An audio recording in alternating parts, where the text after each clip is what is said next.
Over the next 100 days, I'm going to be taking on Minecraft Chocolate Edition, which is a massive mod pack with over 350 mods that turn plain old vanilla Minecraft into a non-stop adventure filled with massive dungeons, 45 different bosses, and an entirely new way to progress through the different dimensions. Instead of collecting the boring old 12 Eyes of Ender, in order to progress through this mod pack, you have to collect 16 unique eyes, with each of them containing their own set of 8 challenges. For example, the Lost Eye requires you to take on a mutant zombie, a rare skeleton variant, and find void quartz deep underground alongside 5 more challenges. During our adventures to collect the eyes, we'll also be running into a lot of the 45 bosses. How many of these eyes will we be able to collect in these 100 days? Grab a snack, relax, and let's get into it. Alrighty, here we are on day 1, and just like that, we already got a quest done. I really am just that good sometimes. We spawned next to this little abandoned camp, so I went ahead and took the free crafting table and desecrated a couple ancient bases like the respectful human I am. And like the original kind of guy I am, I also decided to punch a tree on day 1. I spotted a little encampment which gave me a freestone axe and some wood from a toolbox. There were also stick stacks that I admittedly mistook for hay bales at first. Yes, I realize hay bales are yellow, and no, I'm not colorblind. I actually just have the dumb, thanks for asking. To ensure you further questioned my intelligence, I made a second crafting table. However, this actually did serve a purpose, unlike those power balance bracelets back in like 2010. I made a wood shovel and turned it into a walking cane inside of the workbench, which allows us to move much faster when holding the cane. Like this right here is our base walking speed when using the cane, so this is pretty awesome. Pretty much right next to spawn, I spotted a village, and if you couldn't tell from the intro, this mod pack is very combat and adventure based, so be prepared for a lot of action. While looting the village, I ran into the village elder, who can actually give you bounties in this mod pack. This bounty wasn't too crazy, as he just wanted some fertilizer, and in return, if we do the bounty, we get a variety of stuff, with the most interesting being emeralds and some XP. In all honesty, I thought we were going to be able to do this bounty right off the bat, but you actually needed coral to make it, so I guess we're gonna have to put this off until we find ourselves an ocean. After the village, I learned I could pick up animals, and PETA, I swear this is not what it looks like. I was just holding the emu. I spotted this little pillar thing and climbed to the top, and I mean, tell me this doesn't look awesome. Right next to the pillar, I found a waystone platform with a chest that gave me a paraglider, enchanted book, and some iron and emeralds. I climbed back to the top and tried out the paraglider, and I mean, it's definitely a bit slow, but it's still kind of fun. Next thing I spotted was a random house that had a witch inside, and I pretty much just played peekaboo with my axe until he went to sleep forever. Loot wise, there wasn't really anything good, unfortunately, but there was a bed to sleep in. Day 2 started with me meeting this adorable little guy. He kind of looks like if someone tried to draw Lotad from memory and just really failed, but like still made it cute. I made my way into a cave and picked up some cobble, which I then used to upgrade our wooden pick to a stone one. And what's cool about the Tetra mod is the fact that you can completely customize your tools. So right here, I removed one end of our pickaxe, so now it will mine a little bit quicker than a normal one. Next was upgrading the hammer to stone, which then allowed us to further upgrade our pick to iron.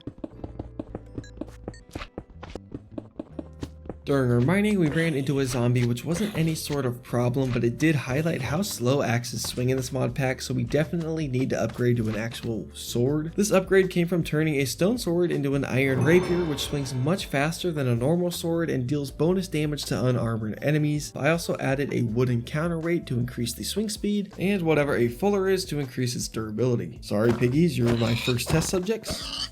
Next, I found a big old mountain which had a lot of exposed ore, which I gladly took. During our mountaineering, I ran into a gang of skeletons who were no match for my evasive maneuvers.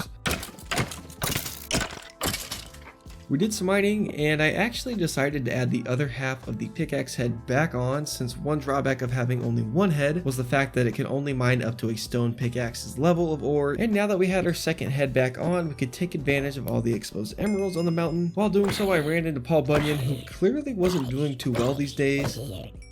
Last thing on day 2 was me finding a nice little hut in the middle of the forest, which was surprisingly safe and where I ended up spending the night. Day 3 began with me taking a knife off the wall and trying to dual wield it, but it unfortunately didn't want to work. Now I know there are certain weapons within the Tetra mod that can be dual wielded, so I guess we'll have to do that later. I ran into these little demon flies in the forest who are probably the culprit for California's constant wildfires. I also spotted a big spooky tower, and you know, I just gotta go check it out. Outside the tower, I was met with some munchkin skeletons, and things were quickly starting to get a little out of hand, so I ran away like the real man I am and made myself a shield. Or not. A couple zombies tested Isaac Newton's theory of gravity, and yeah, gravity is real. I posted up outside the tower and began setting up a mini camp to start smelting our iron, and also freed up some inventory space for when we go into the tower. Next was making some bread, then learning how to properly make a shield in this pack. I then upgraded our normal shield into an iron kite shield along with our hammer, which then allowed us to put a spike on the front of our shield. So now when blocking, we had a chance to deal damage to mobs. And with all that, we were starting to look pretty snazzy. Now we did still need to get some armor, and then we'll be looking real good. The morning of day 4 began with me crafting an iron chest plate and pants, and now it was time to take the tower on. First wasn't going to be any sort of cakewalk because there was a Vex spawner somewhere, and as you saw in that clip, one shot from these dealt almost half my heart. There was a really consistent flow of mobs coming from this staircase to the point I could hardly start making any progress up the tower. Originally, I wasn't going to break spawners, but since the torches don't stop them from spawning, it's kind of a necessity. I finally decided to try and brute force my way upstairs, but instantly regretted it and nearly lost my life on day 4. Now, if you like seeing close calls and you are new to the channel, I am your guy because I get myself into a lot of trouble in playing, and this video is no different. After that close call, I figured it would probably be a good idea to go finish making the rest of our iron armor, and once that was done, it was back on to fighting these flying little demons. Spawners take forever to break in this mod pack, but the one good thing is the fact that it'll save your progress for breaking it for a certain amount of time. Now the only problem with taking forever to break spawners is the fact that it allowed the Vex spawner to create a literal army to try and kill me. Fighting all these Vexes off is basically the real life equivalent of swatting a swarm of mosquitoes away, except these mosquitoes have deadly little swords instead of deadly malaria. The next day, I was actually able to clear a floor of spawners with no issues, and even the next floor wasn't too bad, with me only having to take out 2 chains here before I was able to break the Vex spawner. My sword durability was running pretty low, so I decided to take a break from the tower and repair it inside a workbench, which with the way Tetra works only took 1 iron ingot. Those 2 chains mobs dropped ethereal spirits. The next floor, put simply, was an absolute cluster. I mean, I'm just gonna sit here and let you listen to the madness.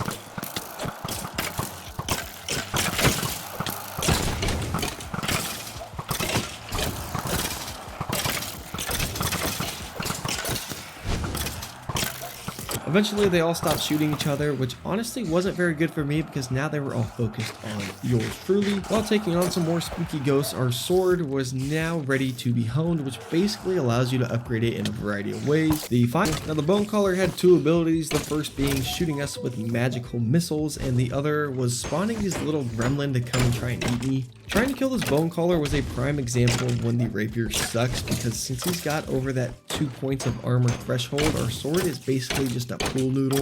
I finally got the nuts to jump in and just try and all in him, but pretty quickly realized that may have not been the best idea with our current set of gear. Luckily for us though, he couldn't pop over the walls, otherwise I would have been cooked. I was burning through so much food that I eventually resorted to this tactic. I call it the Peekaboo 2.0, and after what felt like an eternity, the Bone Caller was finally taken care of, and as a reward we got the Seeds of Chaos and the Orb of the Summoner. You know it's a good item when it's a different color. What it does, I have no idea yet, but we will figure it out. Now that the place was clear, it was time to start looting, starting off with a chest full of shiny goodies, followed up by a chest with a massive axe that I unfortunately can't use until we get 9 of the unique eyes. So it's going to be a while till we can use this, but at least it gives us something to look forward to. Now, if you're an observant person, you may have noticed the agonizing sound of 40 spiders above my head, and if you did, I'd like to personally give you a fake digital waffle, so congratulations. But yeah, for the sake of the universe, I personally decided to clear this out, and let me tell you, if you ever have this many spiders in your house, you might as well just burn it down. Forget pest control, just burn the whole place down and be done with it.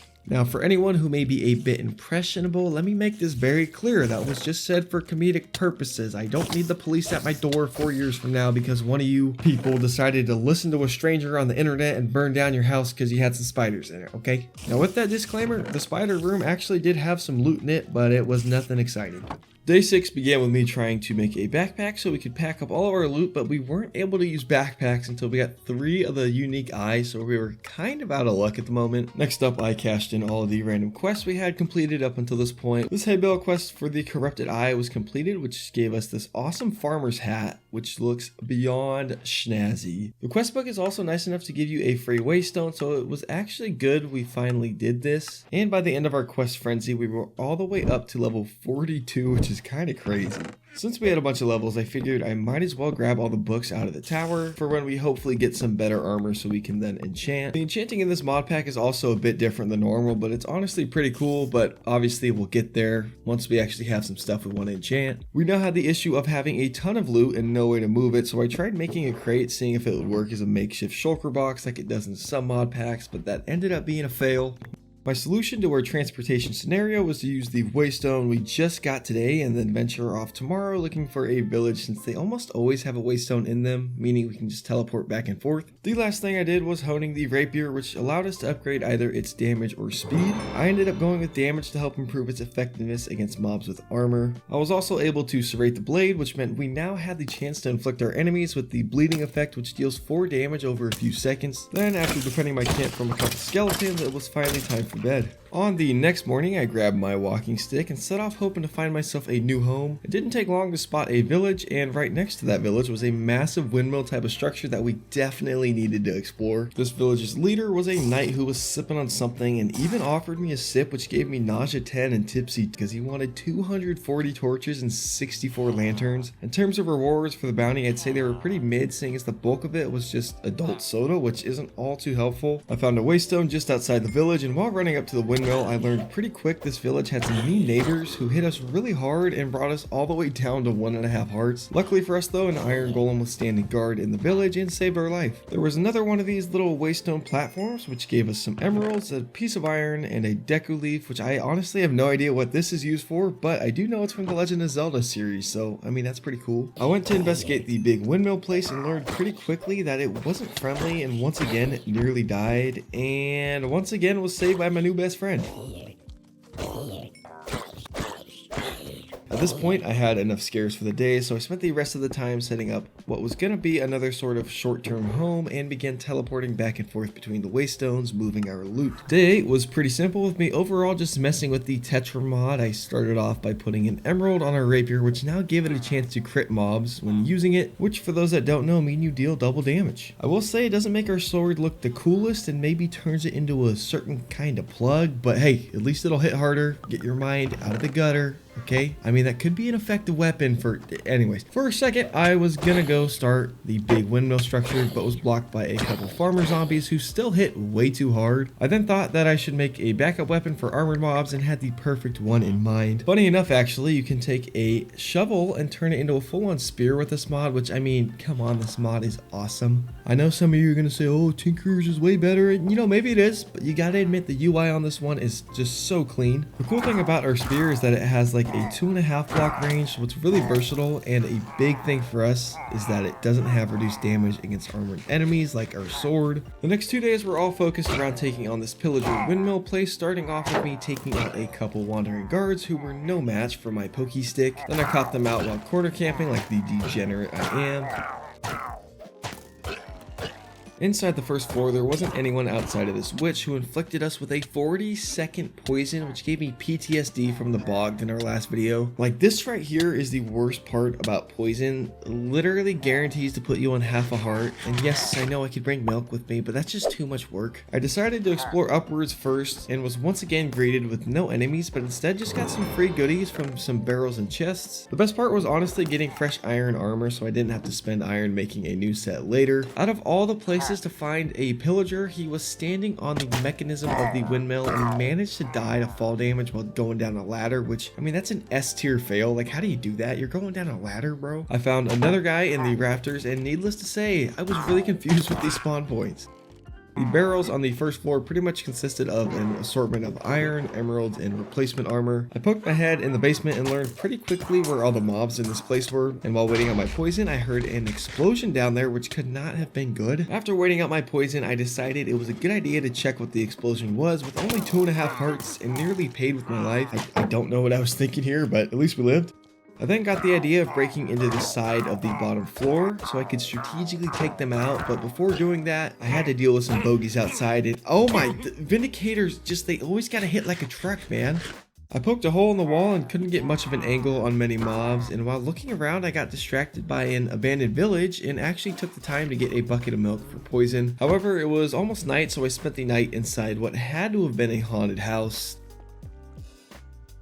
The next morning, I went back to the windmill and was in the midst of breaking in when I accidentally activated some TNT at the base of the building, while also getting chased by a munchkin zombie. And I nearly died while trying to play it safe by eating this golden apple, but luckily for us, our shield spike put in work on the little guy. And you know what? I'm going to start tracking our close calls in this video because there's going to be a lot more, and I'm curious what the number is going to be. If you want to guess right now, go ahead. Every time we get a close call, it's just going to be a little up there, okay? If I had to guess right now, I'm saying it's at least over 30. I don't know. I could be way off, but I tend to get myself into some pickles. When I got back to the structure, it was an absolute shambles and only had a couple witches left inside to deal with. There wasn't much loot until I hit this random button and found a secret chest that had a diamond and some emeralds, but that was pretty much it. I went back to the abandoned village and may have found one of the coolest generated pieces of Minecraft I've ever seen. I've literally never seen a river cave inside of a mountain like this. Like, we need more of this in vanilla because this is awesome. I wanted to go on a mining trip soon, and we had now just found the perfect place to explore, so the rest of the day was me prepping my inventory for the trip, which was pretty much just making a diamond pick and messing with it in Tetra. Day 11, I made my way back to the cave and it was time to start exploring it. Now, admittedly, the ores in this cave weren't all that plentiful, but what was plentiful was the amount of mobs in this dry area. And yep, add another one. I ate a golden apple and proceeded to clear out everyone trying to kill me.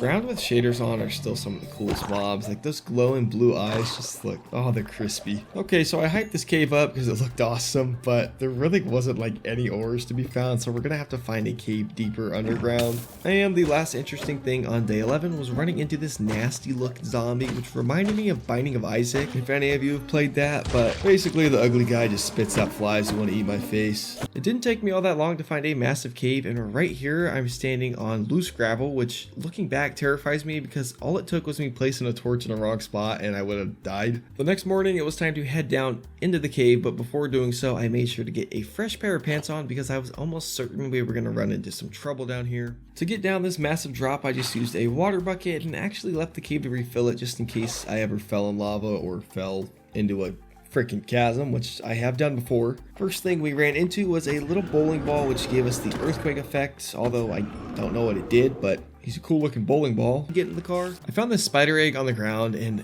look, I didn't want to break it, but I just had to know for science if it actually spawned little spiders, and it did. It's kind of reminded me of the time I stepped on a spider to, you know, relieve it of its living duties, and it was pregnant and had like 1,000 baby spiders in it, and they all just scurried out after I stepped on it, and it was, oh my god, it was actually disgusting. This just in, the Wraith mob is still one of the coolest mobs I've seen. I know I keep glazing this mod pack, and I'm really not trying to, but it's just so cool and fun. Ore-wise, we got some redstone, rubies, silver, gold, more rubies, and most importantly, we found that abyss quartz we needed. And right after, I saw some deep slate sparkling, which meant we also just found the ancient geode we needed. So we now had collected 2 of the 8 items we needed to craft the lost eye. So not a bad start.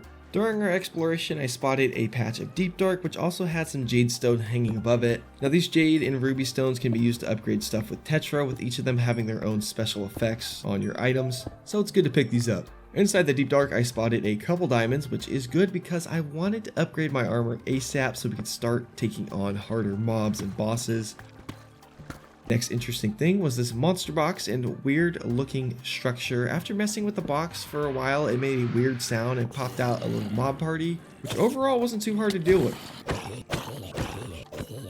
After the monster box, I hopped into the tunnel and started grabbing all the candles because these are actually really important for the enchantment process. Inside the structure, I was ambushed by an acolyte, which nearly killed me just like the actual show did. Disney, please stop killing Star Wars. You are ruining my childhood. This ended up being some sort of catacombs, and while looting some sarcophaguses, we got an infinity book and a scroll, which I won't be able to even tell what it does until we get 3 eyes. I reopened a sarcophagus and was ambushed by a new kind of wraith who actually hit really hard. There was also a coffin that gave us an enchantment tome that can increase fortune on an item past level 3, which is pretty sweet. I found this big smelting area in the middle of this place, which had a bunch of blocks of coal lying around, which I gladly took. The grave robbing continued, and the next coffin had a special quick charge tome alongside some iron and another scroll thingy. This place was absolutely massive and even had another floor to it, which I wanted to explore, but at this point I was completely out of inventory space, so it was time to try and make our way home. But before doing so, I checked this random little urn and found a totem of undying, which was quite the nice surprise. And if you saw my last video, you already know my strategy on getting home after long mining trips. Just 2 wide tunnels straight up and pray you don't run into lava. After a bit of time, I found myself in a big cave with a lot of mobs coming to say hello to me, and this creeper explosion was actually really helpful. Back to escaping the caves. I finally reached the surface on day 16 and didn't want to lose the spot of that cool dungeon, so I made a big cobblestone pillar around the top of our exit hole just to mark it. Once home, I made a couple more chests and stored all the loot from the trip.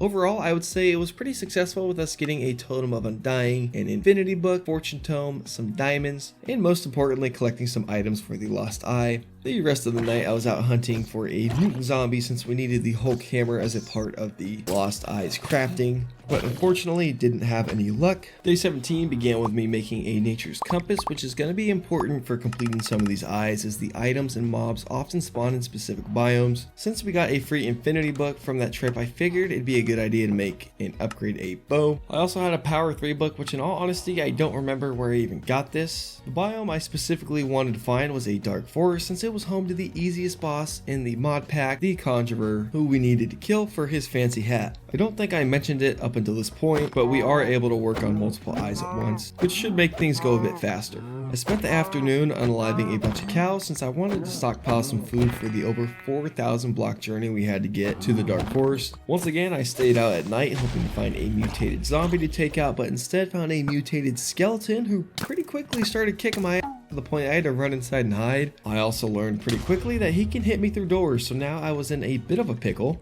My first plan was to poke his feet until he died, but he kind of just wandered off on me. I got his attention again and tried to bait him to my hidey hole, but once again, he just didn't want to cooperate. I poked my head out yet again, and I swear this guy has like heat-seeking arrows because there's no way he's hitting me here. I evolved my hidey hole strat and just abused him with my iron spear through the doorway. Look, at this point, with the armor and weapons we have, there's no chance we kill one of these without some finesse like this. I completely overestimated how ready we were for one of these, so maybe it's good we haven't found the mutant zombie yet. Yummy skeleton bones. The next day was pretty relaxed. I made my way home and completed all the quests we could at the moment, and one of them from the Guardian Eye gave us a fish hat. Okay, I mean, this is just awesome. It's somehow cute while also being a little disturbing, which is a combination I didn't even know was possible. While the meat from our hunting was cooking, I took the time to farm up some crops. Next was grabbing some sand, which was then used to make bottles, which were combined with a bucket of milk and used to make some stuffed steak potatoes, which, holy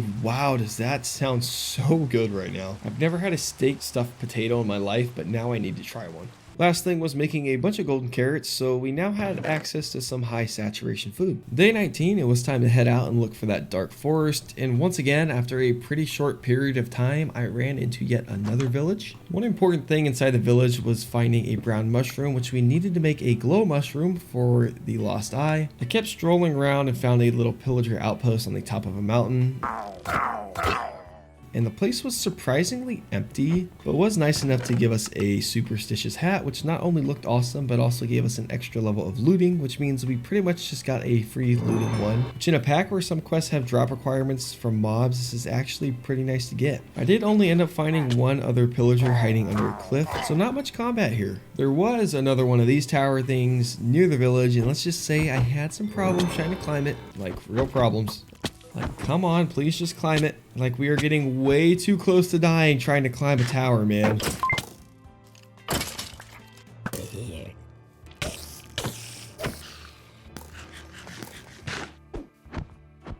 But by some grace of whatever you believe in, we did finally make it to the top and got another paraglider, emeralds, and iron. And like many other nights, I ran around looking for that ever-elusive mutant zombie, and while we didn't find the mutant, we did at least unlock the ability to hone our bow.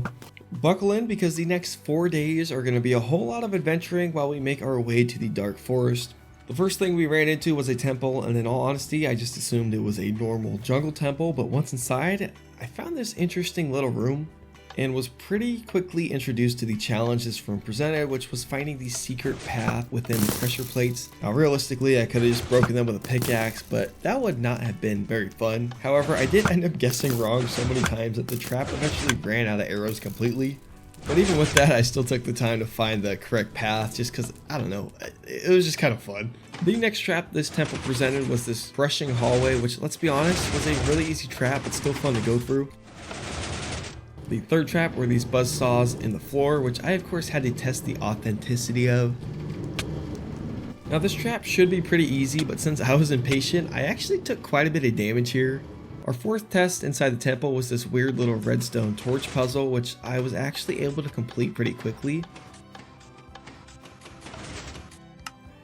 A chest inside the room gave us a diamond, living flame, and ancient dart. Now a cool thing about the ancient dart is that if we can tame a monkey, we can give him the dart to throw at mobs for us. Now for the next password puzzle, I just kind of spammed it and literally got it in 5 seconds.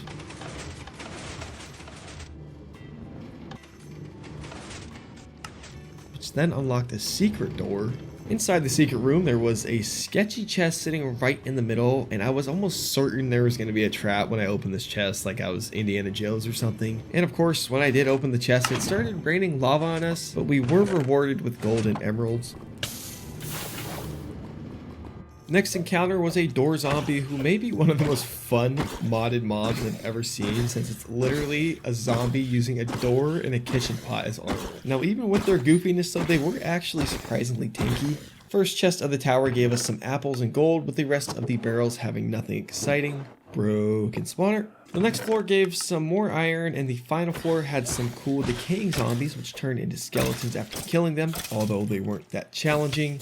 Nothing exciting in this chest. Now there was a Vex spawner, and luckily for us it didn't feel like spawning any of the little devils, so that made things way easier. Next chest had some more apples, iron, and gold for us, and that was about it for this little tower. You know, I can actually appreciate small structures like this, because if every structure in this world was absolutely massive and complex, it would just be way too cramped. Now we are going to be exploring some of those, don't worry, but I don't mind these small little structures just to give us some easy loot. That being said though, that same day I found a massive mushroom village which looked awesome. The first little mushroom hut was a blacksmith's quarters. The next house had a barrel with a halibut in it, which completed a quest for the black eye. Speaking of black eyes, I've actually never had one, so if you have any fun stories of how you maybe got one, I'd love to hear it. The closest thing I think I've had is just a bruise on like my upper cheek, but yeah, I guess I'm lucky. For a while I thought this place was actually friendly until I spotted this cute looking mushroom warrior, but I think it's technically just piglins in disguise. However, the sight of a mob riding a cow was just hilarious. After breaking a spawner, I opened this chest and continued to add to our gold, apple, and iron smooth while fighting a group of the mushrooms until I made the mistake of trying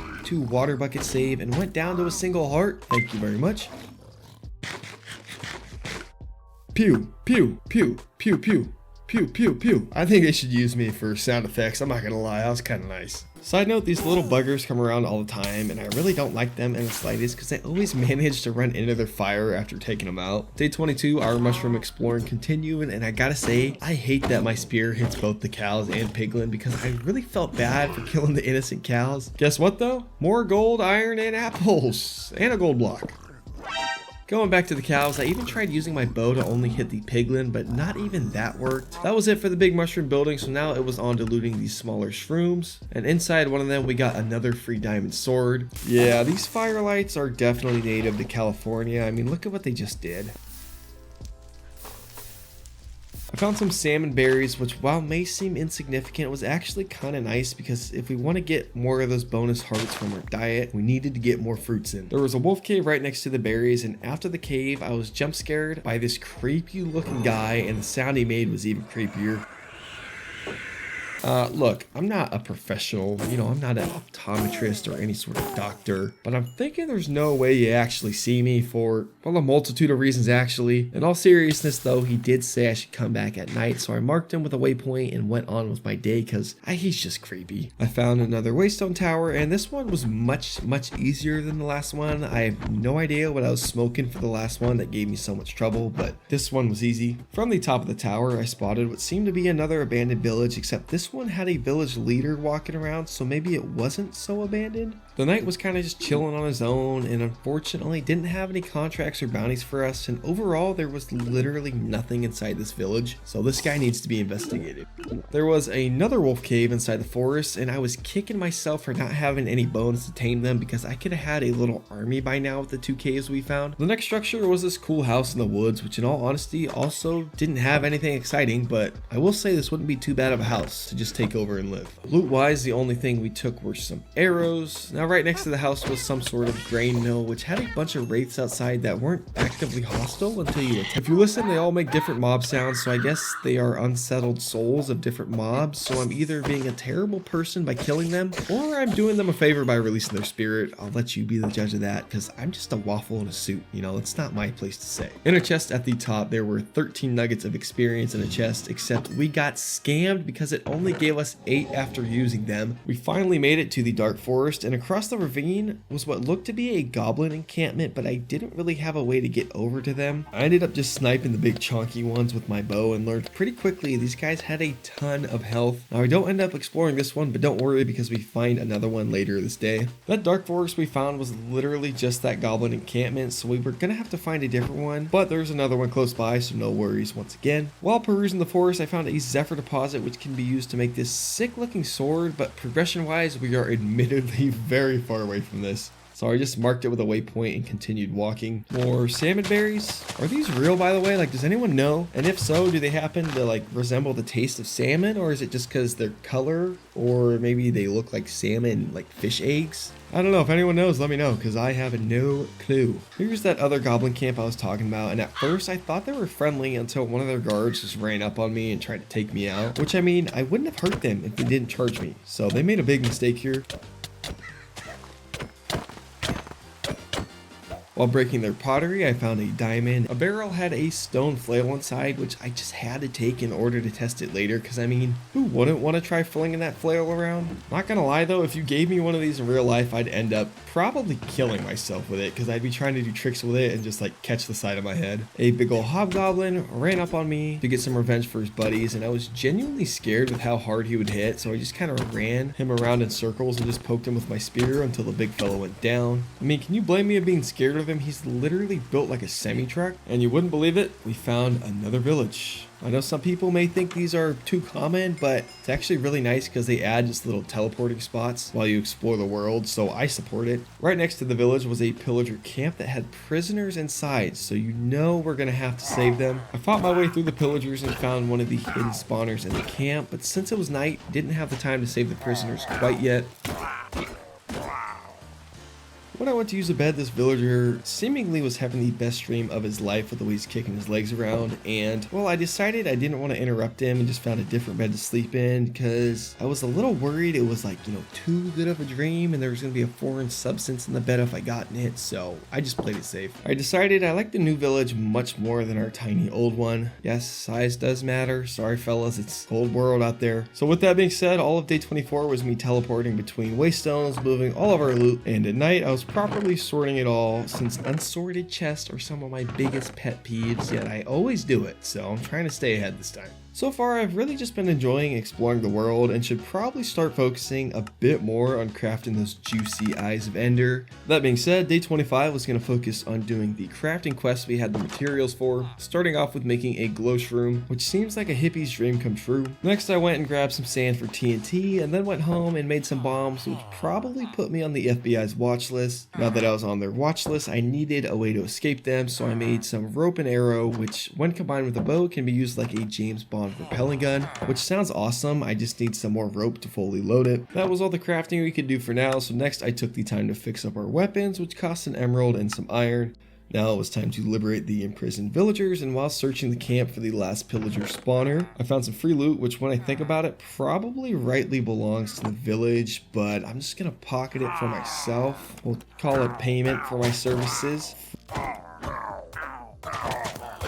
Freedom for the villagers. Hopefully they made it home safe since it was now turning night, which wasn't ideal for them. And with the intelligence of villagers, they probably didn't know how to get home, even though it was like 20 blocks away. The next day, I found a hut which was home to a bunch of door zombies and these burn zombies who looked absolutely amazing. After what felt like an eternity, I fought my way inside and nearly died right here after getting surrounded, which was a sight for me to leave. And the few bits of loot I did see, it was honestly terrible, so we weren't missing much here. Needless to say, I also need to find a weapon that's stronger against armored enemies because this is just a ridiculous amount of time to kill. The rest of the day, I kind of just ran around in circles like an idiot. Like, I don't know if anyone else ever does this when playing, but like, you kind of just run around and get nothing done. That was me today. The next 3 days are all going to be based around exploration, and starting off, I found another mushroom structure, but this time it was full of armor-wearing skeletons that were actually kicking my... And with the amount of armor they had, I wasn't even going to mess with this place because my weapons just tickle them right now. I found another one of these door zombie towers, and since we already explored these before, I'm not going to go too in depth, but one important thing we found was a saddle, which meant we could now get ourselves a mount to ride on. Next up, let me introduce myself to the pillagers inside. Pretty easy structure with some pretty average loot, so not a whole ton to say here. It did have this cool view up top though. Now, I didn't tell you guys the goal of this adventure, but we finally made it to the biome I wanted, which was a jungle, because in this mod pack, we can literally tame a silverback gorilla and have him as a pet. Side note, I turned my apples into apple slices since it gives me more fruit points for the diet, which I wanted for that juicy bonus health. We needed a banana to tame the gorilla, and I'll be honest, I spent way too long just punching leaves trying to get a banana and even fact-checked the quest book. The only thing I could think of was that I needed a hoe for the drop to happen, and shocker, that ended up being the issue. Good news though, we had 3 chances to get ourselves a pet gorilla. One interesting thing was the fact that these bamboo creepers were completely passive and honestly kind of adorable. Like, I wish I could get one of these as a pet. The morning of day 29, I found a gorilla and started giving him my banana. Oh, hold on. No, you know what I meant. Don't do that. It only took him 2 bananas to be satisfied, which I mean, compared to some people these days, that's a one loyal gorilla if you catch my drift. I tried putting a saddle on it to ride it around, but unfortunately, I could not. There was also another one of these guys just hanging out. Our new gorilla friend wasn't really following me, so I made a command drum to see if that would fix the issue, but it unfortunately didn't, and after trying to get him to follow me for like half the day, I finally just gave up, which kind of bummed me out since that was the whole goal of this trip. We did find this awesome jungle village though, which had a really cool design. It even had these bells that were made of literal iron blocks, so I know where I'm coming if I ever need some. But yeah, this village was gorgeous. Day 30, I was running around the forest looking for something to explore when I spotted another one of these big black towers. Next to the tower, I spotted a building and found a pillager standing guard at this little booth outside. And judging by that advancement, I think we found the conjurer's house. Got some groupies protected in here. And here we had it, our first boss, who was throwing big floating balls at me and spawning evil bunnies. Starting off, I kept my distance with a bow and eventually started to introduce him to my sharp pointy stick. One tricky thing about the conjurer is the fact that he can teleport and turn invisible, which can get a bit confusing. I went for another fencing session, and this time he actually smacked me around pretty good, which led to me hiding in a corner to eat up real quick. These floating bouncy balls were honestly pretty intimidating, even though they made cute little bubbly sounds. I also learned that he could teleport me around, which was a bit of a surprise. Eventually, I caught him lacking while fighting one of his bunnies and absolutely obliterated him, which means we just took out our first boss of the mod pack. Now again, this is the easiest boss we'll face, so if you're not too impressed, just wait till we get to the harder ones. However, that does get our boss tally up to 1 now, and overall that was a fun fight. Loot-wise, we got the Conjurer hat, which makes us more resistant to magical damage. We also got some throwing cards and a music disc. I found this closet space and inside found some more playing cards and more importantly, a villager who was stuck in a prison cell. Now, like any normal person, I threw playing cards at the villager until he was sent to the Shadow Realm. That must have been a roller coaster of emotions for him. At first he thought he was finally saved, and then he ends up dying to 1,000 cuts from a waffle guy in a suit throwing cards at him. It's a weird world. Alright, so I told you a lot of this video is going to be me exploring, and the next 3 days were no different. My main goal during this time was to find another village or waystone so I could teleport home, but as you can see, it took me quite a bit longer than expected, so let's go over the highlights. Outside the big black tower, I found this skeleton thrasher who, for whatever reason, didn't want to fight me. Like right here, I'm just laying into him and he's not even moving towards me. So he was kind of just a cool punching bag, but I don't know, maybe he's like a pacifist or something. Next was another tower, except this was a new type, which ended up being a wizard tower. You're a wizard, Harry! Same with you, Harry. Ooh, this guy gave me his special beads. I wonder where I could put the... Voldemort just force choked me. Run, run, run. I had no idea what sort of magic they were using, but I decided I should come back later because that Voldemort guy almost one-shot us there, which makes sense since I currently am running around with no pants on. At least I didn't get arrested this time. Also, just to clarify, yes, I know force choking is from Star Wars and not Harry Potter. I just wanted to clarify in case anyone had any doubts. Next discovery was this massive building, which looked absolutely gorgeous. There were a couple chests outside, and one of them I got another free Infinity book. Inside the workshop was this adorable little Enderman running around, and I had no idea they could make Enderman so cute. Upstairs there was an air elemental that didn't really like me and kept shooting tornadoes at me, which wasn't very nice. In all honesty, there wasn't a ton for us to loot, but the build itself was just amazing. Shout out to whoever built it for this mod, because you cooked. Outside there was a big old lizard stuck inside a cage, which at first I was gonna free, and then I remember the cute little Enderman was probably taking care of him, so I left him. There were also these Shiba dogs, which just reminded me of the crypto craze of like 2021, which honestly feels like a fever dream at this point. Like, just think about it. People literally got stupid rich off trading invisible currency named after a breed of a dog. Granted, more people, lost a lot of money, but crazy times looking back. Anyways, there was also this ruined portal, which spawned in this cursed armor, which was a bit of a surprise. While running through a snowy biome on day 32, I spotted what I thought was the dungeon with all the invisible skeletons inside, like from the better Minecraft mod pack, but it was actually just a friendly villager structure, which was a nice, peaceful welcome. Inside a couple chests, I bolstered my apple, bread, and emerald supply. We've gotten a ton of emeralds so far, but haven't traded with any villagers, so I think we should maybe do that soon, but maybe not, because it's kind of fun just getting all our loot from fighting for it. I found their living quarters upstairs and found a chest with a map in it. Where this map goes, I don't know, but we got a map. Next was running on this frozen river, and holy, this leprechaun hat makes my forehead look massive.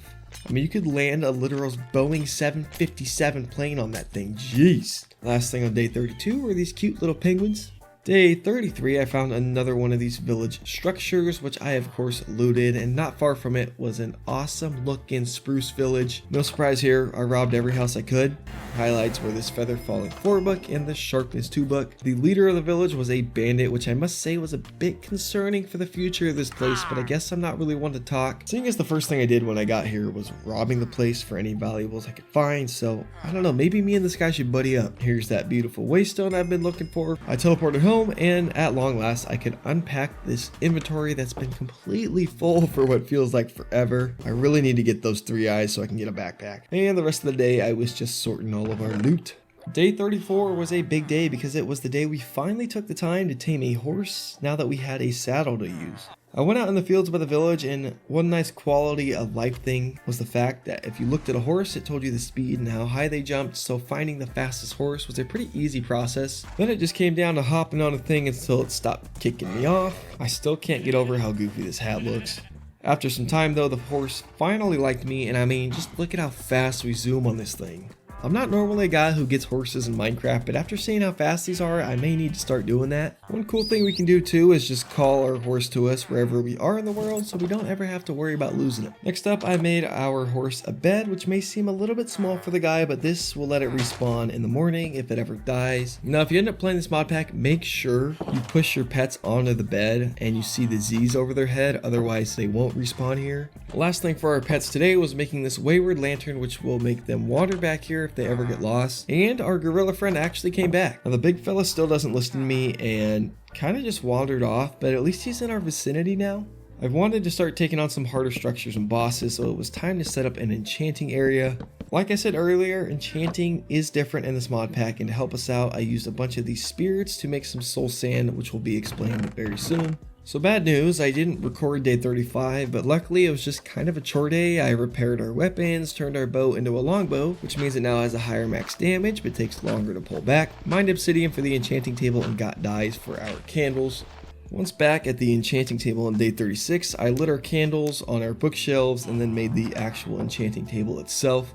Now I don't want to explain this for 10 minutes, so I'm going to keep it pretty simple with how the candles work. I believe it's from the cork mod, and the way they work is they can affect the likelihood of certain enchants popping up when using the table. We got unlucky by getting fire protection here on the chest plate, so I just moved on to the pants. And as you can see here, we have a 50% boost on protection showing up. To upgrade from Prot 1 to Prot 2, all we have to do is combine more of these protection tiles. And luckily for us, our pants were enchanted perfectly. Hopefully this process at least makes some sense. And if it doesn't, just enjoy the pretty colors of the Tetris pieces. I made a new chestplate to enchant, and this one went significantly better. Also, if you haven't noticed, each time we pressed the plus button for an enchant, it cost us a single level. Our attempt at boots didn't go as well, and neither did this helmet.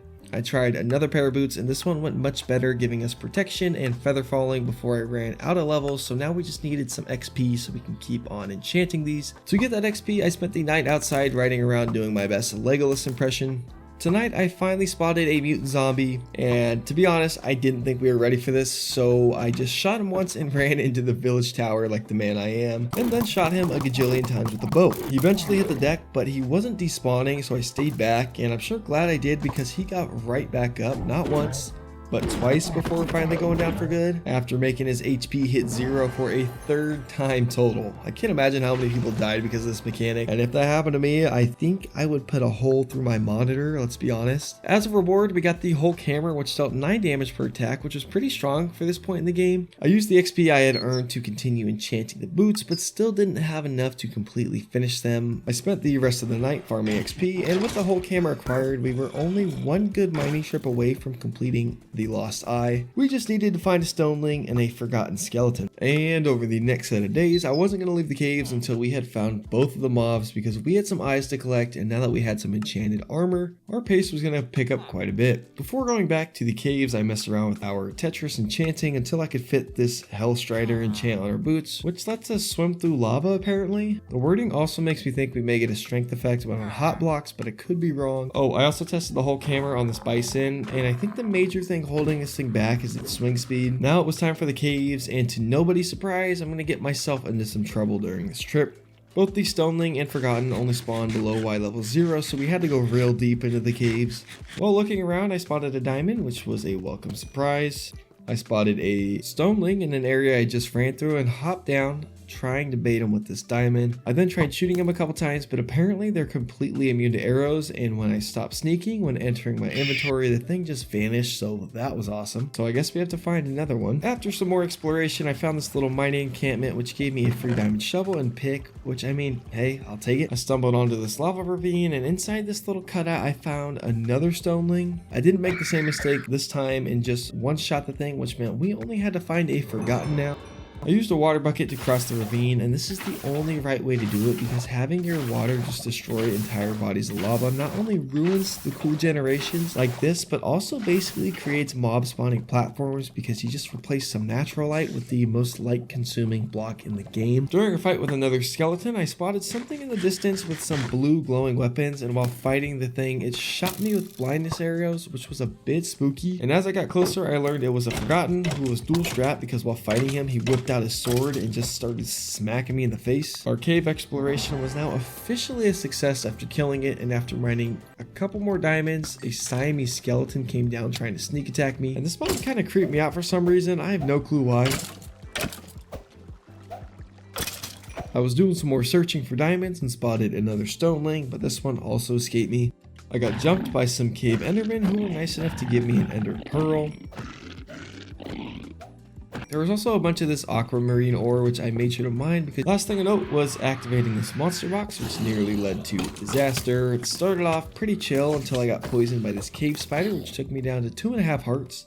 And then a couple remaining stray kept shoving their arrows up my backside, which took me down to a single heart of health. Thank you, shields. I know I had a totem of undying, and maybe I should have put it in my offhand, but I liked my odds better with the shield in my hand, which ended up being the right call. Also, if we didn't have protection on our pants and chest plate, we for sure would have died here to the stray shots. After that debacle, it was time to head home before I found a way to lose the world. On my way out, I did pick up lapis whenever I saw it, since you needed quite a bit more when enchanting compared to vanilla enchanting. Once home, I started gathering all our materials needed for the Lost Eye into one chest and honestly thought we had everything ready until I realized we needed to finish filling our rope arrow. I used what string we had and was able to fill up the rope arrow to 21 of the 32 needed pieces of rope. Day 41 was a big day because it was the day we finally were going to make our first eye. To do that, we needed some rope, and to get that, I had to make a little plot of farmland for us to plant some flax. Once the flax was planted, I used a little less than a stack of bone meal, and with our new supply of flax, made rope, which was then used to finish filling the arrow. As a reward, I got a hammock kit, which, just like that white elephant gift you got last year, was going straight into the trash can. We still needed an Eye of Ender to make the Lost Eye, which now meant we needed a witch's pupil. Material-wise, we had just about everything except for the sugar, which only took a short trip to the same river to collect some sugar cane. When I got back home, I crafted the blaze powder and combined it with the ender pearl, which meant it was time for making the Lost Eye. I put all the pieces in and what? Oh, the orientation matters. Okay, there we go. Our first of many eyes. Like I said earlier, they're gonna start coming quicker now, so let's keep it moving. The remainder of the day was spent collecting a ton of quests we had built up at this point, and yes, I know you can collect all the quests at once just by pressing the button on the top right, but I like clicking through them. What can I say? We actually got quite a few good rewards from these quests, those being 3 totems of undying, a golden hook trinket which increases XP drops for mobs, banana peels, and totems of illusion. I don't know how these work.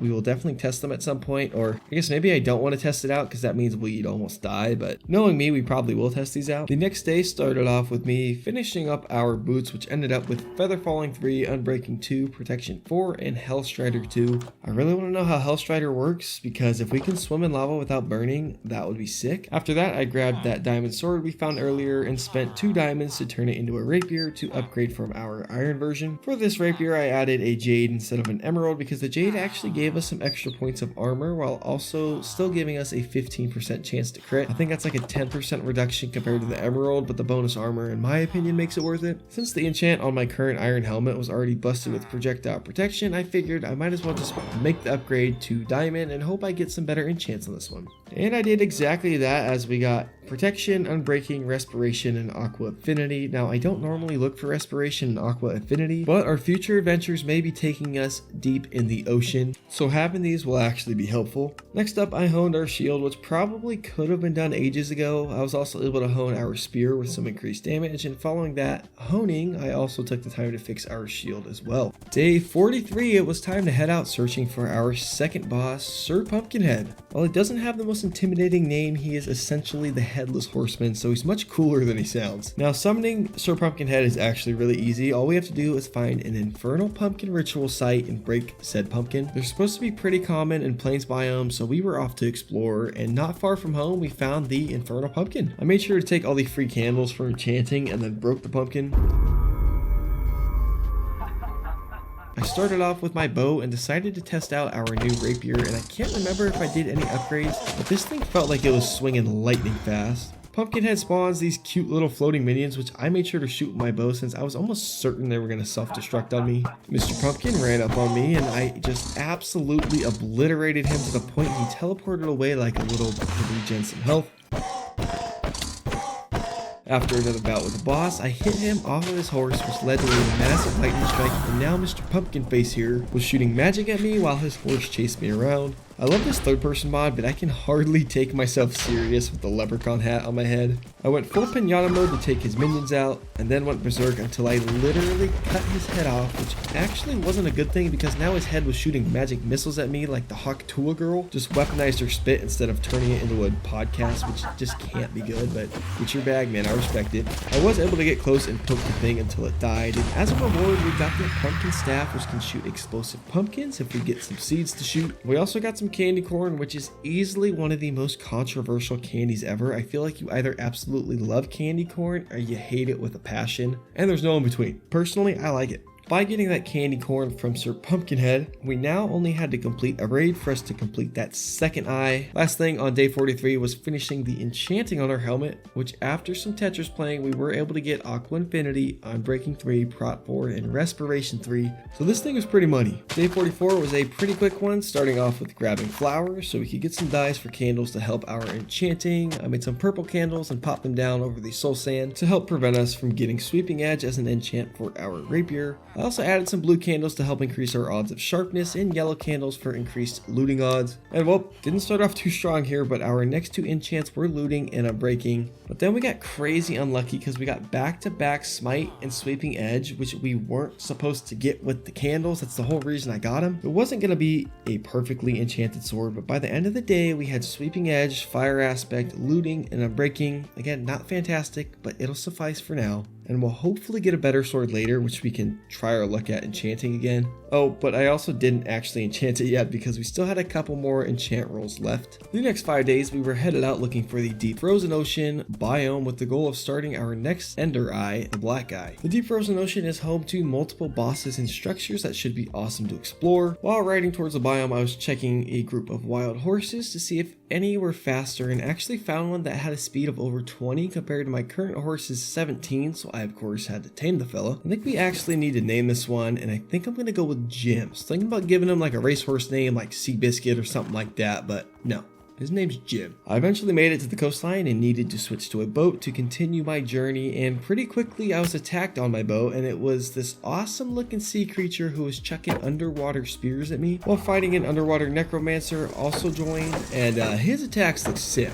Eventually, I was able to get within attacking distance and learned the cool spear throwing guy was a deepling, which judging off the sounds is some sort of relative to the Enderman, except this one actually likes water, ironically. After running into a couple more battles in the ocean, I finally reached some land and called Jim to come join me. I just imagine him like Naruto running across the water at like Mach 5 to come meet me. I eventually found myself on this massive cliffside over the ocean, and it looked amazing. This honestly isn't the best look at it, but when we come back from our trip, you will get a better view, and I don't know why, but whenever I jump from high heights in this game, my stomach drops like I'm on like a roller coaster. It's the weirdest thing. I got jump scared by the world generation, and we had now made it to our targeted biome. After hanging out with some seals chilling on the ice, we got this ominous message which meant we were being hunted by the mother of the maze, which is a boss. I kept looking around and didn't spot the mother until I hopped in the water, and boy, those big glowing spikes did not look friendly. Things started off with me taking a few shots with a bow until the mother pulled up on me and started ripping through the ice, which tragically ended the seal's relaxing day. Like, what is your problem? I fell through the ice and got a couple shots in before getting out of the water. The same thing happened again, but this time I got quite a few smacks in, and I was gonna keep on smacking the mother, but then I started to get hypothermia, so time to get out the water.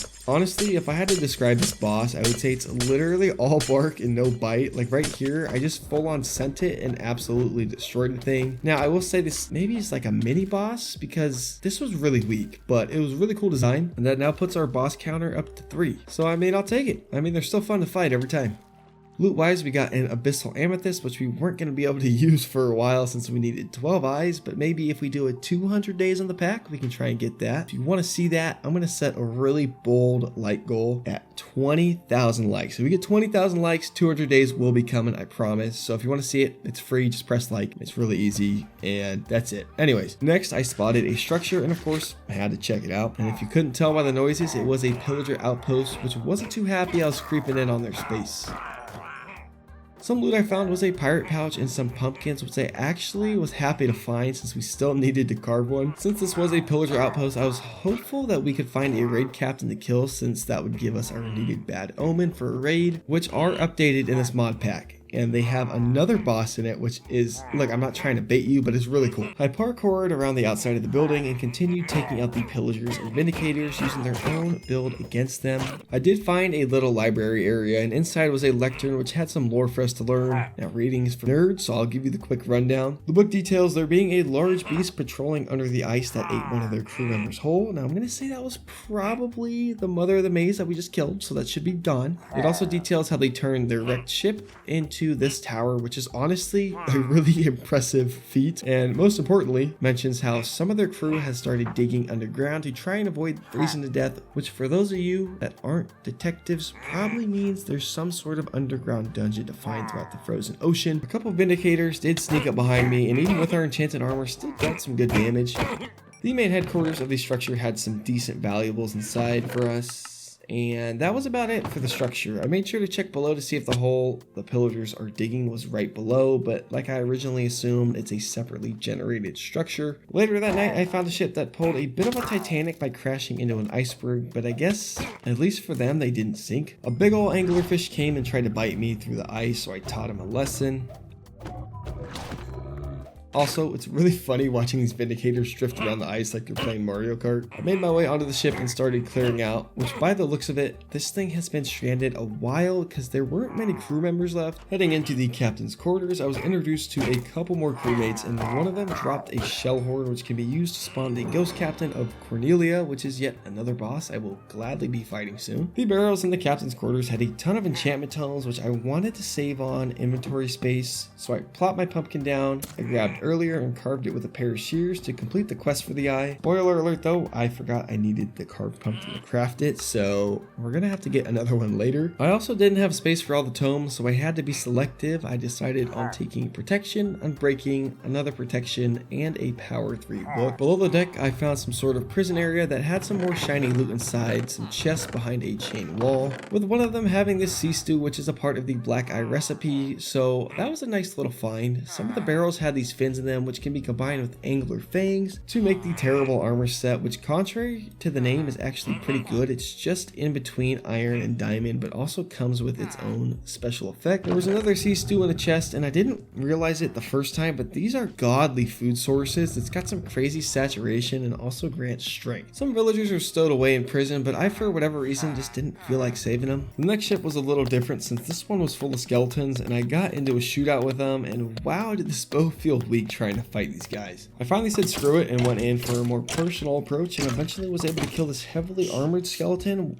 who I think was actually the captain of the ship since the armor was differently colored than everyone else's. Loot in the captain's quarters wasn't anything spectacular outside of the iron horse armor and chest piece. I mean, you can't tell me that's not looking snazzy. There wasn't much else on the ship outside of a bunch of skeletons on the deck that I did have fun taking care of. I fought my way through another pillager ship and ran into a group of Vindicators, one of which was carrying a raid banner, meaning we got ourselves the bad omen effect after taking him out, which was huge because we could now complete the final step for the black eye once we go back to our village. There were a bunch more tomes in the captain's quarters, which I gladly took, and boy, I just need that backpack because every time we leave home for more than a day or two, our inventory just gets stuffed. One of the chained off chests had a dagger of greed inside, which had the ability that made pillagers and villagers drop emeralds when hitting them. Keyword hitting them. It also had the punishment effect, which had the chance of giving us a bad omen when attacking villagers, which I mean makes sense because let's be honest, attacking innocent villagers isn't the nicest thing. I tried opening some of the pirate pouches and the loot was pretty bad. I mean, if you were on a brand new save, it would be pretty good, but for us, nothing good. Inside the big chest room, we got ourselves another one of these greed daggers. Now you may have noticed earlier that we had mining fatigue on us, and this is why. There was an ocean monument right below the ice, which is some pretty cool generation, and when going to check it out, I learned the ocean monuments in this pack were much different than vanilla ones and were just gorgeous. I found another one while looking for the pillager dig site, and this one had a glow squid getting straight up laser beamed by like 7 different guardians, so RIP to him. Day 50, I continued searching the icy mountains until I finally spotted a new structure, and this one was a giant hole, so I figured that was a good sign. I didn't see anything at the bottom, but if they're looking to retain heat, maybe they wanted the roof to freeze back over. I don't know, I'm not a scientist. I mean, I play Minecraft for a living. To test my theory, I punched a hole in the middle of it and was happy to find that my suspicions were right and something below us was glowing and looked kind of mean. I made my way all the way down and spotted this roaring eel who was trying to hit me with like Sonic Boom from Pokemon. There was also this massive house, so this was definitely the underground bunker the book was talking about. I wanted to explore it, but as you saw earlier, we had 0 inventory inventory space, so we will be coming back here to not only explore this, but also fight the ghost Captain Cornelia. We didn't have a boat to sail home anymore, so I lined myself up to make the swim as short as possible and did my best Michael Phelps impression, just praying I wasn't jumped by a bunch of underwater mobs. And while doing so, we got a much better view of the massive cliff face. I've said it already in the video, but Mojang, we need more stuff like this, please. In case anyone's wondering how we climbed up the massive cliff face, I used the patented water bucket bouldering method. Lucky for us, there was a tiny shack on the cliffside that gave us a place to rest our heads for the night. On my way home, I found an enchanting tower, which wasn't too crazy, but it did give us a potion of strength and a couple enchanted books. Well, boys and girls, in true Waffles fashion, I failed to hit record and missed the first 2 waves of the raid, but you know, at least those are the least exciting ones. But as you can see here, there's a bunch of Ravagers chasing us and a new type of pillager that has a fireball machine gun. No more fire. The next wave came from the hilltops, and as you can see, there was an absolute monster up there. Not gonna lie, having Jim makes the vanilla pillagers easy peasy. As you can see, some of the pillagers wear hay bales, which may be the worst attempt at camouflage I have ever seen, but A for effort, I guess. Big fella on the back over here just hammered that iron golem into iron nuggets, but the guy was honestly so slow he could never reach me. Well, until this. Whee!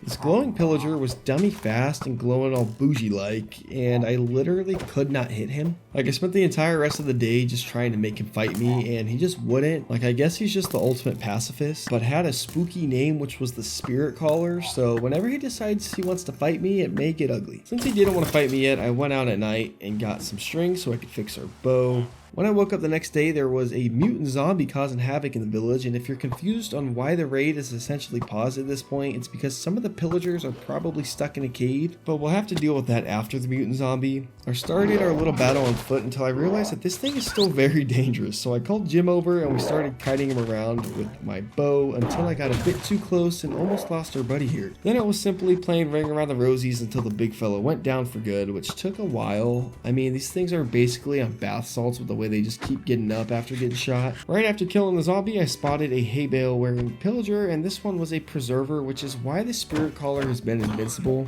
Now that the glowing was gone, I figured it was time to fight, so I fed Jim and shot the Spirit Caller, which caused him to go Super Saiyan mode and start flying. I learned pretty quickly this guy meant business because he was shooting literal laser beams and heat-seeking hands that exploded on impact. That's not even all we're going to see from this guy, but he was scary. Now, the tricky thing about the Spirit Caller is that the arrows deal half damage and even have a chance to just deflect right off of him. Oh, and you know, he can call in airstrikes that rival the US when they see untapped oil reserves in foreign countries.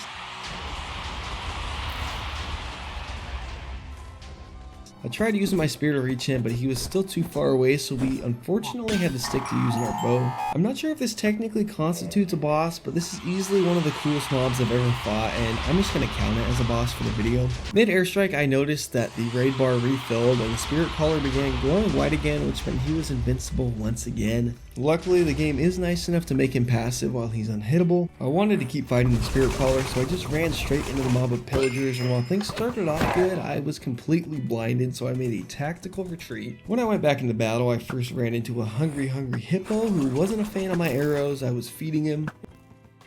And with Jim, this was honestly easy pickings, just cruising around sniping everybody in the face. I turned around and saw some sort of mage just bullying cows, which I just couldn't stand for, but then the dude used shadow clone jutsu and there was like a million of him.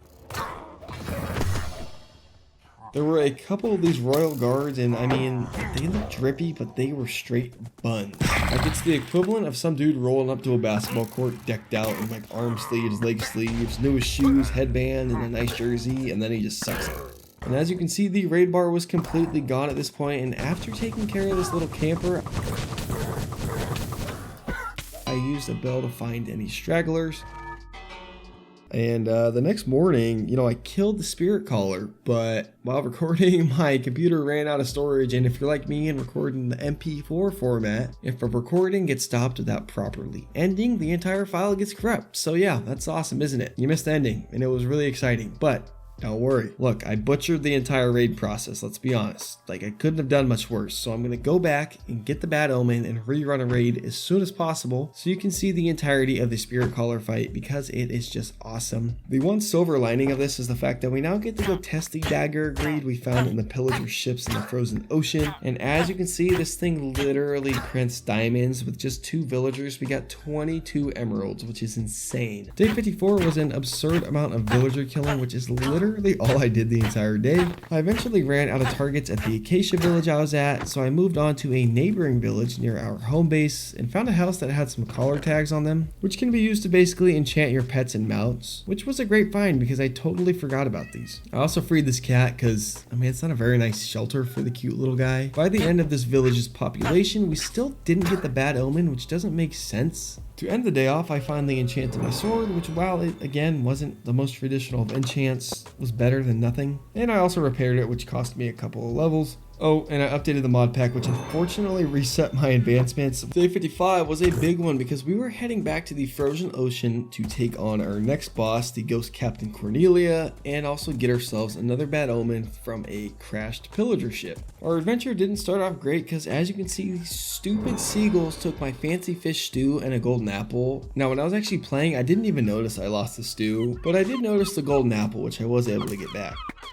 Then it was time to take a dive in the ocean, and I got to see an orca go to town on a couple drowned. I found a big open area and figured this would be a perfect spot to fight the ghost captain, so I blew the horn and prepared to fight.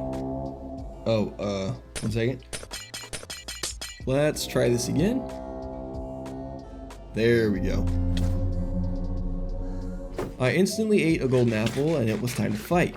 It was pretty clear early on that this wasn't going to be an easy one, so I got on Jim, drank the strength pot, and started to fight. However, I didn't want our pony to die, so I hopped off, and boy does that poison hurt. Second golden apple going down, and if you look down at my shield here, this isn't going to last much longer, which is something I said a couple nights ago after going out. Our sword was dealing some great damage, but as you can see, Captain Cornelia constantly regens health, and after going below 100, she pulled this on me. I mean, she summoned her magical Beyblades and was making us both float around. Oh, and yeah, she's back to full HP, and my shield's completely broken, so I can't even block anymore. Now that my shield was broken, I was really considering running off and coming back later, but for whatever reason, I just felt like I could pull this off. I was putting in some work, but she did the stupid Beyblade thing again and was continually just barely out of reach for me, so I couldn't even hit her. I'm not gonna lie, if you guys could hear me playing this live, I would have had to cut out just about all the audio because I was cussing this bit-friendly lady out. I mean, you can kind of see my frustration here because I was going berserk on her with no regard for my HP. Right here, we were cutting it real close. Then it even got to the point she popped her totem with a dime, so now we were completely out of tricks to help us win the fight. And right here, I was losing my mind. Like, if you look closely, you'll see she was less than 2 health multiple times. However, we were finally able to take her out. The ghost captain was down,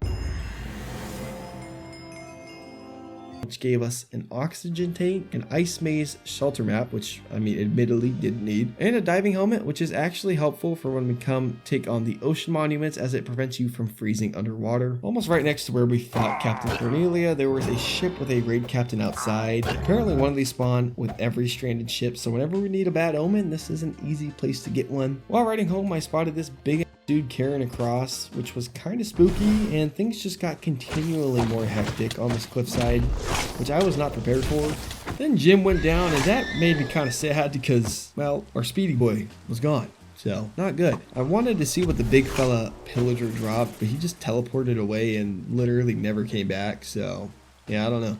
Next 2 days are all focused on going through another raid, except this time you actually get to see the whole thing. I went to our home village since there are raid cooldowns, so we were safe to take our time and repair our shield and boots while also grabbing a saddle to get a new horse. I don't know why he didn't respawn on the bed, but he didn't. I just took the first horse I saw, which was significantly slower than Jim, but it'll do for now. Then we were on to entering the village and starting the raid. This village was much flatter with less caves, so it should hopefully be a little more smooth. Our sword was kind of nerfed since it was raining, so we weren't even getting the benefit of our fire aspect, but the first wave was still a joke. I did forget my shield inside the workbench, so I made a quick trip back home to grab it and then went back on to taking on the raid. The one good thing about the rain is that it severely nerfed the fireball spammer, and thanks to our feather falling boots, the mage's force powers were also ineffective. Stupid hungry hippo and his owner got stuck in the fence here. Like, I mean, how dumb are you? Wave 3 is when raids start to get a bit more interesting, as this is when the Ravagers come out and start booping you around like they're playing pinball. I took a quick nap and woke up the next morning to another one of these steroid-taking pillagers whose name was Absorber, which, I mean, I guess makes sense, because he does absorb a lot of damage. But here's the important part. Time for another round with a Spirit Caller. Like, you can't tell me this guy isn't just the coolest mob ever. Oh boy, that's a lot of fire. This time he was actually flying low enough for us to use melee weapons, which was really nice. But what wasn't nice was being lit on fire, followed by taking a bunch of explosives up my keister. Got some more airstrikes here. The fire aspect on our sword was putting in a lot of work, and I didn't even realize it because after a few pokes with the Spirit Caller was already cooked and went down in a colorful explosion of glory. So, I mean, good for him. If you're gonna go out cool. After taking him out, the next wave of the raid started, and I honestly had forgotten we were even in a raid while fighting him. While fighting a Ravager, my new horse was killed by some other part of the raid, which once again sucked.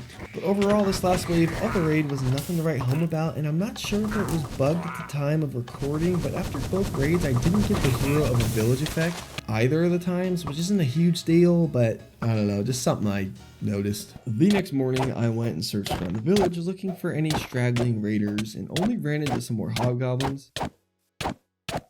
After Captain Cornelia and that second Super Saiyan Pillager, our armor was completely trashed to the point both our chestplate and pants broke. So next step was fixing that. I ended up deciding to replace them with their diamond counterparts to further upgrade our setup. After that, it was time to craft the emerald blocks for the corrupted eye, and as a reward for the emeralds, we got a villager's nose to wear. Which, I mean, I'm glad I wasn't born a villager, let's just say that. Last thing on day 58 was testing the Spellbound book, and at first I thought it just caused a lightning strike and was honestly pretty disappointed. I even tried to use it on a cow and was still disappointed, and it wasn't until I tried using a crafting table I noticed something weird. You could tell by my reaction that I thought there was a mob outside, but no, that was me. The book gave us the misconduction effect, which pretty much just meant we are part wizard now. I tried using my wizard powers again and couldn't figure it out until I realized I had to have an open hand to use them. Now that I knew how to unleash my inner mage, I had quite a bit of fun fighting mobs and even learned that left clicking them let me use the airstrike move. Only drawback of this is that it is loud. I mean, for you it's not going to be as loud because I turned it down, but here's what the sound sounds like on my end.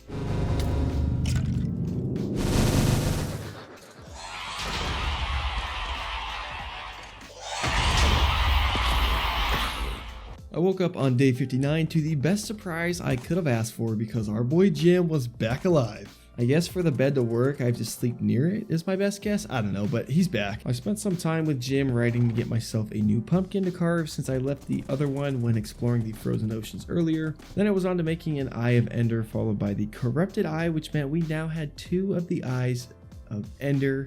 And we're only one away from getting access to backpacks, but also access to the Nether, which has a bunch of crazy bosses and structures in itself. The Corrupted Eye quest gave us a bunch of XP and emeralds, and since I kept accidentally using my magical powers inside my house, I decided it'd probably be a good idea to drink a bucket of milk to remove my wizardy powers for now. I'll definitely reactivate them once it's time to do a lot of fighting, but the last thing I need is to accidentally light a villager on fire when I'm just trying to open my chest. I then went to enchant both my chest plate and pants, and they both ended up being absolute dog water.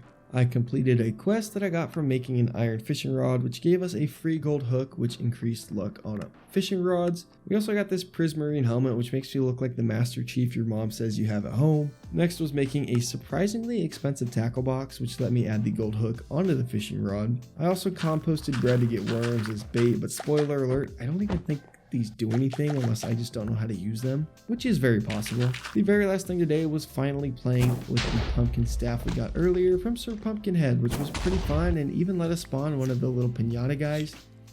The next eye we were going to pursue was the black eye, which luckily for us, we had already collected both the fish stew and treasure pouch, which were the most difficult of the 8 items to obtain. I wanted to enchant my fishing rod since, you know, we were going to be doing some fishing, so I went back to the mines and picked up some lapis real quick. Once we got a decent bit, we were back home enchanting the fishing rod, and it literally went about as perfect as I could have wanted, which, I mean, I guess makes sense since there's only so many enchants for a fishing rod anyways. After the fishing rod, I started working on our pickaxe, since I mean, it never hurts to have a god pick. I made our gorilla a little shrine, and I guess I should probably give him a name too. Or you know what, I always call animals in this game a dude, so let's mix it up and give her a girl name, which is gonna be Bertha. Seems just like the perfect name for a gorilla, I don't know. Once at the beach, there was a bit of a horde of mobs that didn't really give us too much problems, they were just kind of annoying.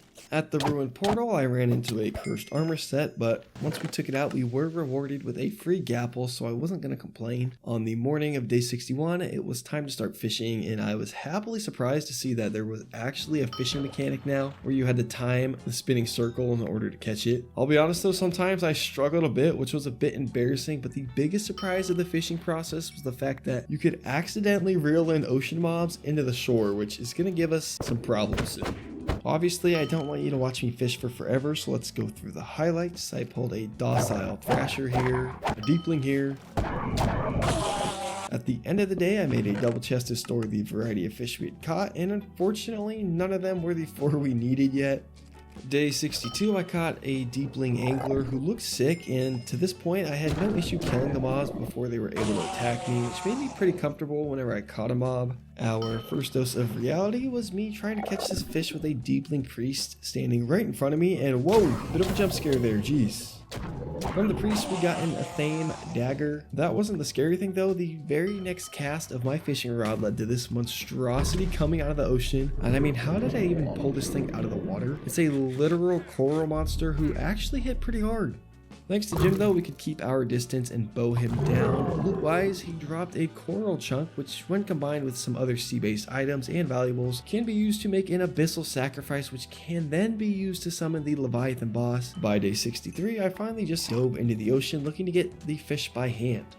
I learned pretty quickly these oceans are dangerous because a skeletal sailfish came and jammed his spear in my backside, which really hurt. However, right after I found some goofy looking fish, and it was a Pacific halibut, which is one of the 4 exotic fish we needed. With the halibut caught, all we needed now was a pride trout and piranha before we could move on to our final 2 items. Rainbow trout acquired. Hey, you're not a fish. We got all the fish we needed from these biomes, so it was time to pack up the double chest and move on to looking for a jungle biome. During our exploration, I ran into a pillager outpost which seemed to be on the border of a swamp biome, which was actually perfect because we needed tea tree seeds in order to get some black tea leaves, and those were found in swamp biomes. This place wasn't a challenge in the slightest, and the loot reflected it since the best thing we got was some bread. Actually, we did get this name tag which let us properly name Jim, which I'm sure made him happy. There was also this pillager chilling inside a box with an allay, which seemed a bit sus, so I liberated the allay and relieved the pillager of his right to breathe. The next morning, I found a tea bush outside the pillager outpost, which meant we only needed a piranha and some fish oil to finish this eye. Yes, I said fish oil and not oil. Shout out to my dad, he says oil funny. We then made our way to the jungle biome, and on our first fish we got the piranhas we needed to get ourselves 4 of these ugly guys, and I wasn't sure what they were actually going to look like in game, so I spent some time in the jungle waters killing random fish. While swimming around, I saw this massive anaconda, and for once it wasn't just me peeking over at the guy next to me at a urinal. I learned that blobfish spawn in ocean biomes, so I started to make my way to one of those and spotted yet another cool tower, which, spoiler alert, is a functional lighthouse. Inside there wasn't a whole lot. It had some bookshelves on the first floor, a big furnace set up on the second, a chest with some iron and bread on the third, and lastly it had a button that turned the lighthouse on, which was pretty sick. Oh, and a random bed that I did take a nap in. Morning of day 65, I used the iron we had just found to make a bucket so we could drink some milk to get rid of this bad omen we had. Here's a look at the tower. Honestly, I wish I would have came out here at night because this would have looked majestic if I did. I don't care what anyone says, by the way, milk is an S tier drink in real life. When we got home, I planted the tea bush, and now we just had to wait for it to age until it gave us black tea leaves. Next up was further enchanting our pick, which was going literally perfect since we got a bunch of efficiency, unbreaking, and fortune enchants. Didn't have enough levels to completely finish it, but we for sure had a perfect pick coming soon. I then repaired our boots and tried to bone meal the tea bush, which sadly didn't work. The back half of day 65, I was hopping back into the ocean with the goal of finding some blobfish, and you're gonna see pretty soon that the oceans are not safe. Okay, you don't want to be in these. Our first encounter was this deepling mage dude who not only made us sink, but also spawned these mega lag inducing tentacle things, and you know, that's just not my kind of anime, if you know what I mean, so I just kind of swam away and was actually able to spot some blobfish in the distance, but was still being hunted. I made my way back to the blobfish, and while I did get it, I also was once again being abused by the local sea dwellers who were not happy to see me. To be honest, the whole time I was in the ocean, there was just a constant stream of subaquatic mobs trying to take my lunch money, which I did not appreciate. I learned that the tentacle mages were called wave whisperers, and also learned that they weren't actually tentacles, but they were giant, deadly sea flowers. I spent most of this day and night just aimlessly swimming around looking for more blobfish, and after what felt like forever, we got the 3 remaining blobfish we needed. There was a waystone tower near the edge of the ocean, and from the top of it I spotted a massive Greek-like structure in the distance, which you better believe we will be exploring. Once home, I used our blobfish to make some fish oil and went ahead and completed all the remaining quests for the black eye, and one of the rewards was a treasure chest that may have been one of the most satisfying items I've ever seen. We also got this collectible painting which I hung over our door. A Witch Eye quest gave us a charm of sinking, which let us move freely throughout water, which I very much misinterpret later on. Please don't drink it. Please don't drink it. Yeah, okay. Yeah, well, hindsight's 2020. If you know why this was a bad choice, then you are smarter than I was in the moment. However, drinking the fish oil apparently gave us Jesus powers to walk on water, which is kind of cool. More quest completion. We got some treasure raid sacks, which were kind of fun to open, even though we didn't get anything very good until we got this Evoker Fang Scroll. Nom nom nom. Fixed my bow. Next, I let my gorilla friend wander off because I was honestly getting really annoyed listening to him grunt whenever I was in our house. Then finally finished enchanting our pick, which ended up with Fortune 3, Efficiency 5, and Unbreaking 3. Day 68, I sought out another Infernal Pumpkin to fight Sir Pumpkinhead again so we could try and get his lamp, which would allow us to spawn his badass green horse. No dice here. Try number 2, and no luck for us once again. One good thing from killing Sir Pumpkinhead a couple more times was the fact that we were getting a bunch of candy corn, which is good because it's a super fast eating food that has a really high saturation, which means quick regen. The morning of day 69, I enchanted our diamond chestplate with projectile protection 4 and unbreaking 3, which I mean isn't ideal, but it's what we got. And you know, as I sit here reading the script, I just realized I could have made a grindstone and then just grindstoned the enchanted armor once I saw it had bad enchants on it instead of burning a bunch of levels like I did. But on the legs, we just got Unbreaking 3. Next up was turning a diamond shovel into a diamond spear to replace our old iron one, which was a nice little upgrade. And also we serrated our diamond rapier and honed our shield. Repaired iron boots.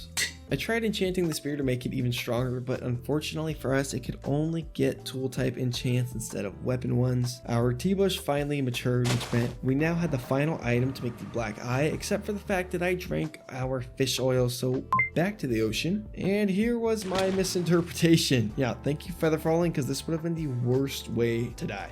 Needless to say, this is not what I had in mind for the necklace, so I ended up taking it off. Give me these blobfish. Might as well pick this up too. And yeah, that's almost a stack from 4 blocks of lapis. You gotta love fortune. I want to make the eye again, but yeah, I'm missing the rainbow trout now. Back to the ocean. Gimme, gimme. Day 71, I went to make a witch's eye so we could finally make the black eye, but guess what? Now I was missing the redstone. I'll take this. And with that, we finally made the black eye, which means we now had 3 total eyes, which unlocked the updated nether dimension alongside access to backpacks. As a reward, we got a snorkel, which allows us to breathe underwater and just looks so snazzy. I mean, look at us. For getting to phase 2 of the eyes, we were also rewarded with a heart container, which gives us an additional heart of health. Boop. Free XP. Next up, I went back to the massive desert structure, which had massive snake monuments out front. Inside, there was a monster box, which thanks to our handy bow was not much of an issue. There was a lectern with some more lore behind it, and essentially below the structure was a labyrinth maze, which contained 5 different levers, which would unlock a final room that was full of rare loot that was protected by powerful mobs. So this place should be fun to explore. Since we were presumably going to be finding some loot, I went back home and made a backpack and learned we could have made an inventory upgrade a while ago with the Ravager hide, but at least we had ourselves a backpack now. And with that backpack, we basically had an entire extra inventory attached to our back, which is awesome. Somehow I lost our horse again, so it was back to taming another random one. The next 4 days were all going to be spent in the maze, and this place ends up being much more challenging than I anticipated. Things started off with flicking this lever and using a water bucket to make my way down. Inside the maze were predominantly husks who had a crazy amount of armor for being naked, and as you can see, we perpetually had mining fatigue, meaning we couldn't even break the spawners. There were also these spirit guides who, I mean, they looked like vibes, I can't lie. One major issue were these zombies that had the little heart backpacks on them, which literally made them take forever to kill. And just listen to our surroundings too. Like, this was actually so annoying to be inside of because it was just constantly just making my ears bleed. Had an absolute cluster of zombies here that couldn't get past the leaves in their way. Behind the mini horde of zombies was a chest with a music disc and emerald inside. Like, just look at this. I was literally healing the zombie every time I hit him because of the stupid backpack. And here was another one, along with the surprise zombie party, which actually scared me. Have I told you guys I hate poison yet?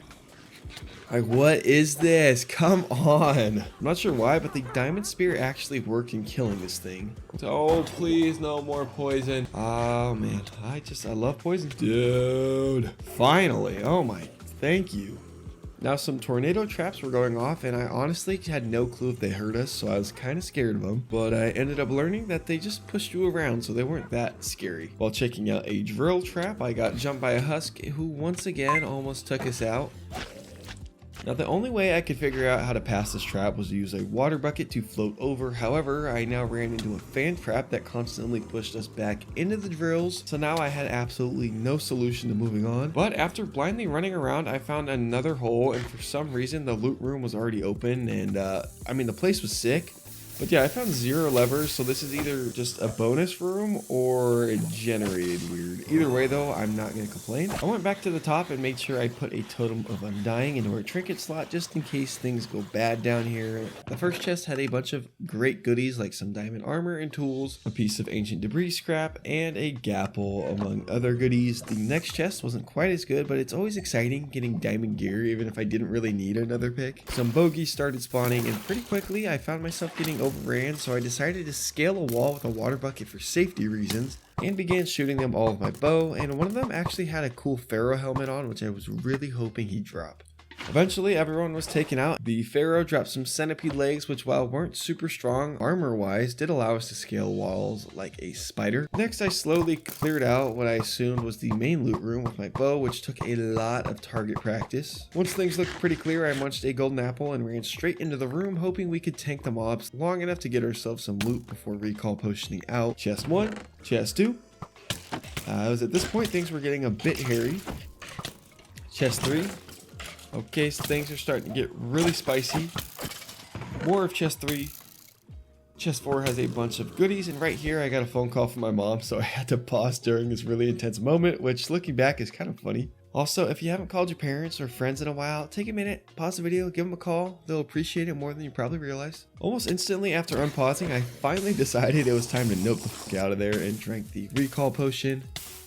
And here is a total look at all of our loot. Overall, I would say the loot was pretty good, and while messing with my inventory, I accidentally hit a button that just threw it into random chests, so that was fun. And the rest of the night was me lazily sorting loot. Day 76, I repaired our boots and grabbed an extra totem of undying, then was off to the cliffside. Now since I'm dumb, I forgot to grab the ice key, which is used to open a fancy chest inside of the pillager base, so I spent some time running around looking for a waystone closer to the cliffside, since the closest one we've been teleporting to is kind of far away. While running around, I found this nice looking cabin which had this creepy gatekeeper guy standing outside who was willing to trade a few things that could help us get to a different dimension entirely, that being the Everdawn and Everbright dimension. In the attic of his house, I found some moon shards and a book alongside an unlit Everdawn portal. I then slept next to him to make him a little bit uncomfortable. The next morning, I traded the book I just stole for a blue journal which continually updates while we're inside the different dimensions. I spent some more time looking for a waystone and finally gave up and drank a recall potion to teleport back to our home, but was quickly reminded I slept in a bed like 40 blocks away, so that was a complete waste. Luckily for us though, there was a waystone platform close by which gave us some ender pearls and a much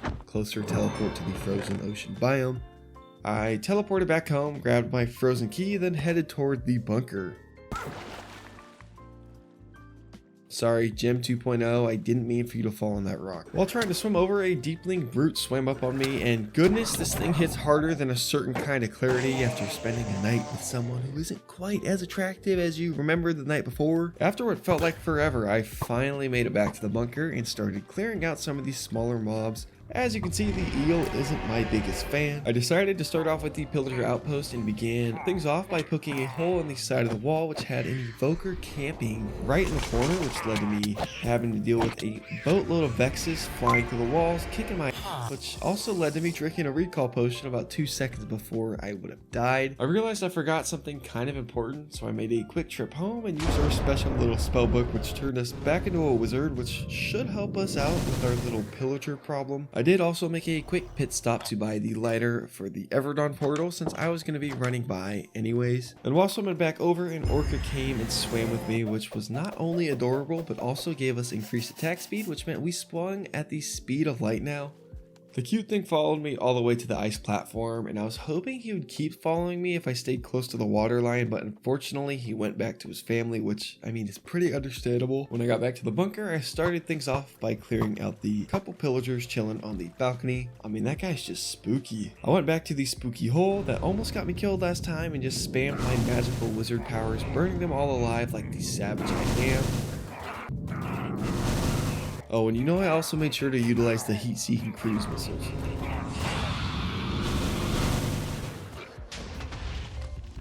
When I felt like the coast was relatively clear, I hopped in and was surprised to see that I killed pretty much everybody. There were a few stragglers throughout the building, but we pretty much cleared the whole thing out. This poor guy didn't stand much of a chance, and I even messed with him just by using our magic missiles. Most of the chests didn't have much, but this one right here had a placeable globe that you could spin, which is awesome. All of a sudden, I started getting attacked by these little demons again and found the culprit camping in another corner, which just pissed me off, but at least he gave us a free totem of undying. One of the barrels also had this pocket piston, not anything else, don't even think about it. The pocket piston just gave us extra knockback on attacks, which in all honesty I didn't love, but still equipped it, and that was a voice crack, please don't make fun of me. However, a different chest had another golden hook for us, which I decided to equip instead of our pocket piston, with the hopes of it stacking the XP bonus with the other golden hook we had equipped. Some chests in the top floor had some shinies for us, and also had this jar of golden moths, which have been making this annoying twinkling sound this entire time I've been in here. So I, being the proactive person I am, fixed the problem. Last thing in the fortress was using our frozen key to unlock the chest, which contains some more shiny goodies, and this rune of the storm, which when attached to a sword makes the sword deal bonus damage while in cold biomes. There was also an enchanted golden apple, crystal dust, and another dagger of greed in case we ever wanted to print more emeralds. It was finally time to fight the eel, but before we could do that, I took the time to take out all of the random mobs roaming around, since the last thing I needed was a surprise sneak attack while fighting a literal sea monster. I ended up falling into a little camp which was full of tortured pillager souls, and boys, not to be that guy, but why are you camping out in this little hole dying of hypothermia when you could have been living in a nice warm house? I mean, this is natural selection at its finest. While trying to poke the eel from a distance, I was introduced to the burrowing mechanic and then also introduced to the pushing mechanic of his spring. During this fight, I tried my best to switch between poking him with my sword to keep him on fire while also utilizing our missilemen.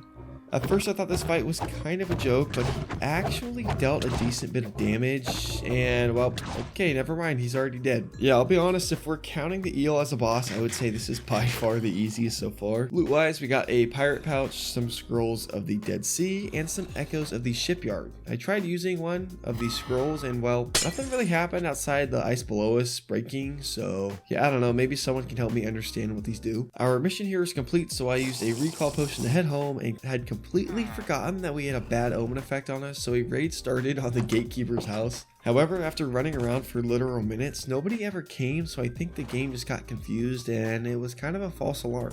Since there was no actual raid, I went back to the attic of the guy's house and lit the Everdawn portal and, of course, tried entering. Keyword try though, because we weren't allowed in this dimension until we got 6 total eyes, so no luck for us here. Don't worry though, because if you're looking for some interdimensional exploration, our next destination is going to be the new and improved Nether, which is more deadly than it has ever been before. So yeah, we're in for a treat there.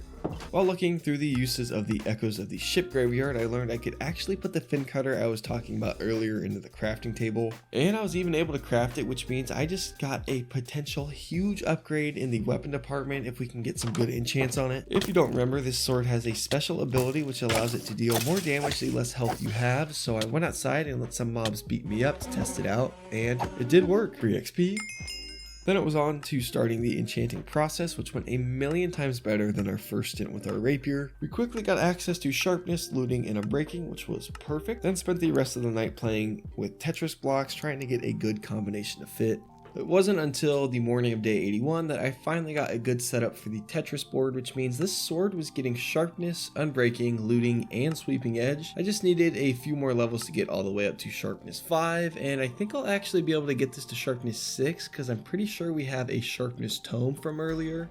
Like I just said, it was time to head to the Nether, which meant we needed to grab some obsidian for ourselves to make that portal. Tell me why every single time I find a way to mess up the Nether portal. Like literally every video I make the Nether portal and I somehow screw it up. There we go, much better. To end the day off, I repaired our rapier, which only took some bones this time. I then completed a quest for getting a mutant skeleton head, which we of course got forever ago, which gave us a cool bone collar staff, which spawns 2 little skeleton minions. The very last thing was putting on some shaman gear we had and equipping the geomancer's staff, which is going to spawn in this little totem. And well, yeah, the thing almost one-shot us. Well, I guess actually it did because our totem of undying popped and saved our life. Just gonna put another one of these here, thank you. I used the magical staff again, and this time made sure to stand a safe distance away to end off day 81. The next 4 days are all centered around our long-awaited trip to the Nether. Before we took off, I utilized the fire aspect and looting on our rapier to kebab myself a bunch of easy steak. Then it was time to hop in the Nether. We spawned in a weird basalt biome, which was honestly pretty cheeks. Oh, well that's a good start to the Nether. Just burning all my armor's durability down, that's awesome. Why not just do it again? While still burning, I was introduced to a bow-wielding wither skeleton alongside a special enderman, so I noped out of there. Yeah, great trip to the Nether. Since we were home, I did take the time to repair some of our armor since at the time I had no clue how long we were going to be in there. There was this big old basalt giant which was honestly minding his own business until I killed him in cold blood. The Weeper not only made a really weird sound, but also shot us with debilitating purple balls. Here was another one, making more weird sounds and blinding me while I was getting shot by a wither skeleton. So this is just going great. The Nether was pretty similar to the ocean, where literally everything wants to kill you. Like right here, you can see even the ground wants to kill you. Here's that special enderman from earlier. Next new mob I found was this cube looking thing called a Mournstone, which reminds me of Zelda for some reason. I hate these Weepers. There is something so rage-inducing about the blind effect. I don't know why, but oh my, it just makes me mad. I eventually found a crimson forest, which did not excite me because these are normally filled with crimson mosquitoes, but thankfully in this mod pack they either severely drop the spawn rate or just outright remove them from the biome, which either way made me very happy. Next I found myself in a glowstone canyon, falling to what I thought was going to be the end of my life for a second. While trying to traverse the canyon, I once again fell to some loose glowstone gravel type stuff and was now swimming in lava. Thankfully with a golden apple we made it out just fine, but I did learn that I am clearly mistaken how the Hellstrider enchant works on my boots because they sure didn't do anything there. I did spot what I thought may have been a bastion in the distance, so now I knew what direction I was heading. And it's kind of funny, but to get out of here I actually had to take the time to mine these obsidian pillars just to build out, which I can't say I've ever had to do, using obsidian as a building block. I broke into the bastion and was instantly greeted with a chest that had a couple Tetris scrolls in them. Just in case things got spooky, I used my magical book and started exploring the bastion. This one was an absolute shambles to the point I could hardly even explore it and never even ran into a piglin or any brutes. I did find this massive clump of gold blocks though. After the bastion, I just kept on exploring till I found this square looking structure sitting in the lava, and when I went inside at first I didn't really see much, just a big open space. However, in the middle of it was this glowing Illuminati looking pillar, which would probably be best to avoid. After breaking the block, we now had our next boss fight, which was the Nether Gauntlet. As you can see, he can give us the biggest knuckle sandwiches and even has a literal laser beam he can shoot from his eye. I tried using our voodoo magic on him but had no luck, so I munched a golden apple and started shooting him with my bow, and at this point he was glowing different colors, which kind of scared me. At first I didn't think he dealt much damage, but if you don't have feather falling he actually could be a problem. Also his laser beam deals a lot of damage, and he has this ability which you know is just my favorite. The one thing you can do to avoid the laser is to utilize these big pillars in the room to block it. At this point he was getting pretty low and something weird happened. He blinded us again, and while blinded I saw he was taking damage and he literally managed to kill himself somehow. Now the only issue that I had was the fact that I had no idea where he died, so I didn't know where to find the loot. I found an XP orb but no actual loot until I looked up at the ceiling and saw some ancient debris that I didn't think was there before. So I built up out of the structure and found a chest at the top with a blazing eye inside, which can be used to make a few items, with the coolest being this table of elevation, which actually lets you fly around like you're in creative mode in a 7x7 area. I'll just grab all these real quick. The next interesting building I found was this massive monastery type of place that was really colorful. First thing I did was climbing to the top of the place to check out the towers and found a bunch of these soul vultures that honestly looked sick. If I could tame one of these to follow me around as a pet, that would be awesome. Then I broke through the top of the monastery, and this place was kind of weird because it was just layers of glass walls and like not really much to it. There was a chest inside, but the loot wasn't anything exciting to me. The next thing of note was a waystone tower inside the nether, which I didn't even think was possible. And even better, the chest had some free ancient debris for us. Okay, yeah, that's a really necessary ore. The last thing on this nether trip was gonna be this big old cathedral looking structure, and while trying to get there, yeah, I don't know what goes through my head sometimes, if I'm being honest, but I like to swim in lava. When I got to the citadel looking place, I pretty quickly learned this was going to be a really annoying place in terms of the sounds. Every single mob in this place had its own weird sound it liked to make. First chest had a diamond, second chest nothing much. Also, if you're wondering where the rest of our loot went, it's in our backpack. In all honesty, this place was just a boatload of fighting, which I mean was fun to play, but also kind of annoying because, again, they were constantly moaning and crying in my ears. More diamonds? There was this little grim keyhole spot, but I'm not gonna lie, I had no idea what to do with it, so if anyone knows, I would love to hear. I will say the purple hue from the crying obsidian does look awesome. More fighting. Just with relic that increased my magic damage and also acted as a trash can for us. Even more fighting.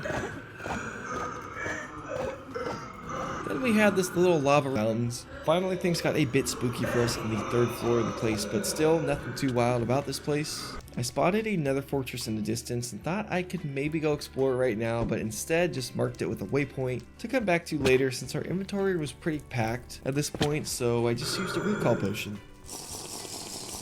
And I honestly thought we were going to die to the void here, but luckily it was just a visual bug. Then I finished enchanting our sword and was unfortunately one short from sharpness 5, but this thing was still going to be our beast. Our 100th time repairing armor. Since we didn't have a ton of time, I decided to just use the sharpness tome we got earlier to get up to sharp 5. Kinda sucks because I wanted to use it to get sharpness 6, but this will have to do. It was a blood moon tonight, which meant no sleeping, but this did provide the perfect opportunity to test out our newly enchanted fin cutter, chicken jockey. Now keep in mind here, this is literally the weakest the sword will be since we have full HP, and it's still pretty good. Like now we were just missing a few hearts and dealing big old damage. Now the only issue with this sword is that it baits me to stay at low health, so it's honestly begging to get me killed, so hopefully I don't fall for it. Necromancer. The next morning I went back to the nether to get a bunch of glowstone dust in order to make ourselves a new fancy bow. This thing wasn't going to be cheap, but it'll definitely be worth it. I made the bow right away and learned the reward for making one of these strings was the bow itself, so we kind of just wasted some netherite scraps, but you know what? It's alright. Then it was on to enchanting the bow. This bow had a couple special abilities that we'll go over once we're done enchanting. This thing seemed to run out of enchants quicker than the other items, but still ended up with power 4, unbreaking 2, and punch 1, which was a pretty ratchet enchant, but still decent. I used an infinity book on it and then went to add this unbreaking tome to get it up to unbreaking 3, but was some levels short, so I completed a random quest and now had unbreaking 3 as well. We also had a power tome to get it up to power 5, but I needed a few more levels to put that on, so it was time to go play with our new toy. And our first target was a mutant creeper that was low-key tweaking. Like right here he got some heart effect like he was breeding or something. Normally these mutant creepers are terrifying, but with Jim and this new bow it really wasn't a problem. Oh wait, I meant Jim 2.0. Loot wise, I tried picking up this little egg, but it straight up disappeared. I don't know, I'm sorry, I literally have no clue what happened. After that encounter, I picked up some steak from Nature's Supermarket, then played with the bow a bit more. This thing is essentially a netherite bow that shoots twice as far as a standard bow, draws back way quicker, and even gives us a little movement speed when drawing the arrows back. And it's hard to tell since we're one-shotting everything, but it also lights undead mobs on fire. Day 88, I decided I wanted to try and complete one of the medium eyes so we could then unlock challenges for the hard eyes, which includes a nether eye. We had these tags forever now, and well, it's day 88, so I might as well give our backup horse some extra health. Then I was on to the desert to look for a snake and a living tornado. Didn't find either for most of the day until I spotted this cobra monument, which was home to a bunch of diamondback snakes, which was awesome because I needed one of their rattlers to make a maraca so we can give it to a cockroach who will then put a sombrero on and dance with it. No, I'm not kidding. That is actually what we're gonna do for one of these quests. And this is the night where madness ensues, starting off with these drums in the distance. For a while it wasn't anything until a literal undead army spawned, which is basically a raid but just mobs. The entire night I was just constantly on the run since we had this undead army coming at us alongside a sandstorm occurring at night, which was good and bad since during sandstorms the gusters spawned, which we did need, but it also seemed to spawn a lot more husks, which made things just a disaster. Like, what is this? Literally everywhere I turned there was bogeys coming at me. We're honestly lucky we had a good sword and bow, otherwise I would have died for sure. We did at least get a guster eye from all of this, which was good, and right here a random husk almost killed us, so that was fun. I'm adding a close call counter in post-production, so I'm really curious what we're sitting at right now. For anyone wondering, by the way, this was 9 straight minutes of fighting. From the mob invasion, we got a little goodie bag that gave us some random loot. I threw in a punch 1 book I got from the snake monument onto our bow, and then spotted this soul jar that came from the goodie bag and couldn't figure out how to equip it, so hopefully the bonuses work just by having it in our inventory. Next I made a maraca, which gave us a free flute. After that was pocket sand, and unfortunately for us we couldn't actually use it. I tried playing the flute inside and it brought our gorilla friend to us. Where was this, like 40 days ago? It's kind of too little too late. Repair more armor, craft a gilded pearl, which looks absolutely gorgeous. Day 90, I was back in the desert looking for both a roadrunner and cockroach. This thing's a flippy piece of garbage. I finally found a cockroach chilling in a cave, and I never knew I was missing out on this kind of greatness. Like, how did the game make a cockroach cute? These things are disgusting.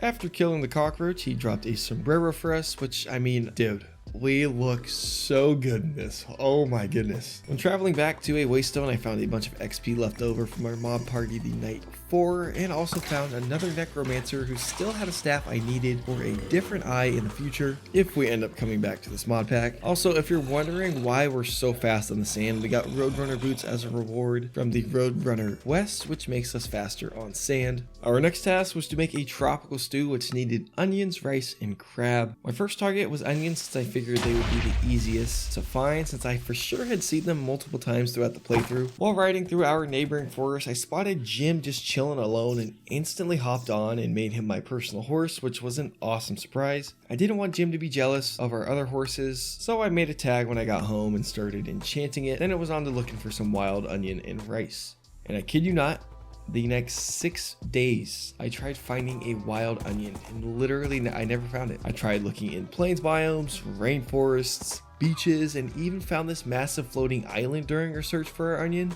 I of course had to check it out, so I started building up to it until I realized how high it actually was. So I chopped a bunch of trees and started climbing with planks until I ran out of those and had to switch to the netherrack I had. And if you're curious on how high this thing actually was, I built up over 220 blocks in the sky. When I finally got to the top of the island, I learned pretty quickly it was some sort of ritual site. This place was essentially another boss site, but we didn't have the 3 different staff parts we needed. We actually had 0.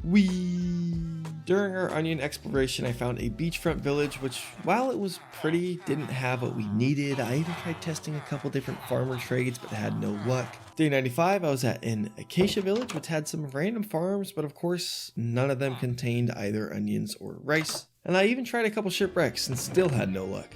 By day 97, I had lost all hope and decided it was time to admit defeat and just head home so we could go and try and find something fun to do in the nether. Before entering, I enchanted the Roadrunner boots real quick and then went into the portal.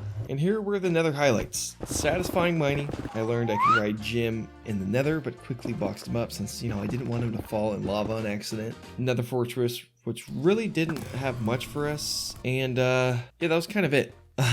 A bit of a lame ending to the video, I will admit, but hey, if you made it this far, I want to say thank you. Like I said earlier, I am responding to every comment for the first week, so feel free to test me. And if you want to help the channel out, drop in a like and a subscribe. It goes a long way, but most importantly, stay safe out there. Weird times, go spend some time with your friends and family if you haven't recently, and just have a good one.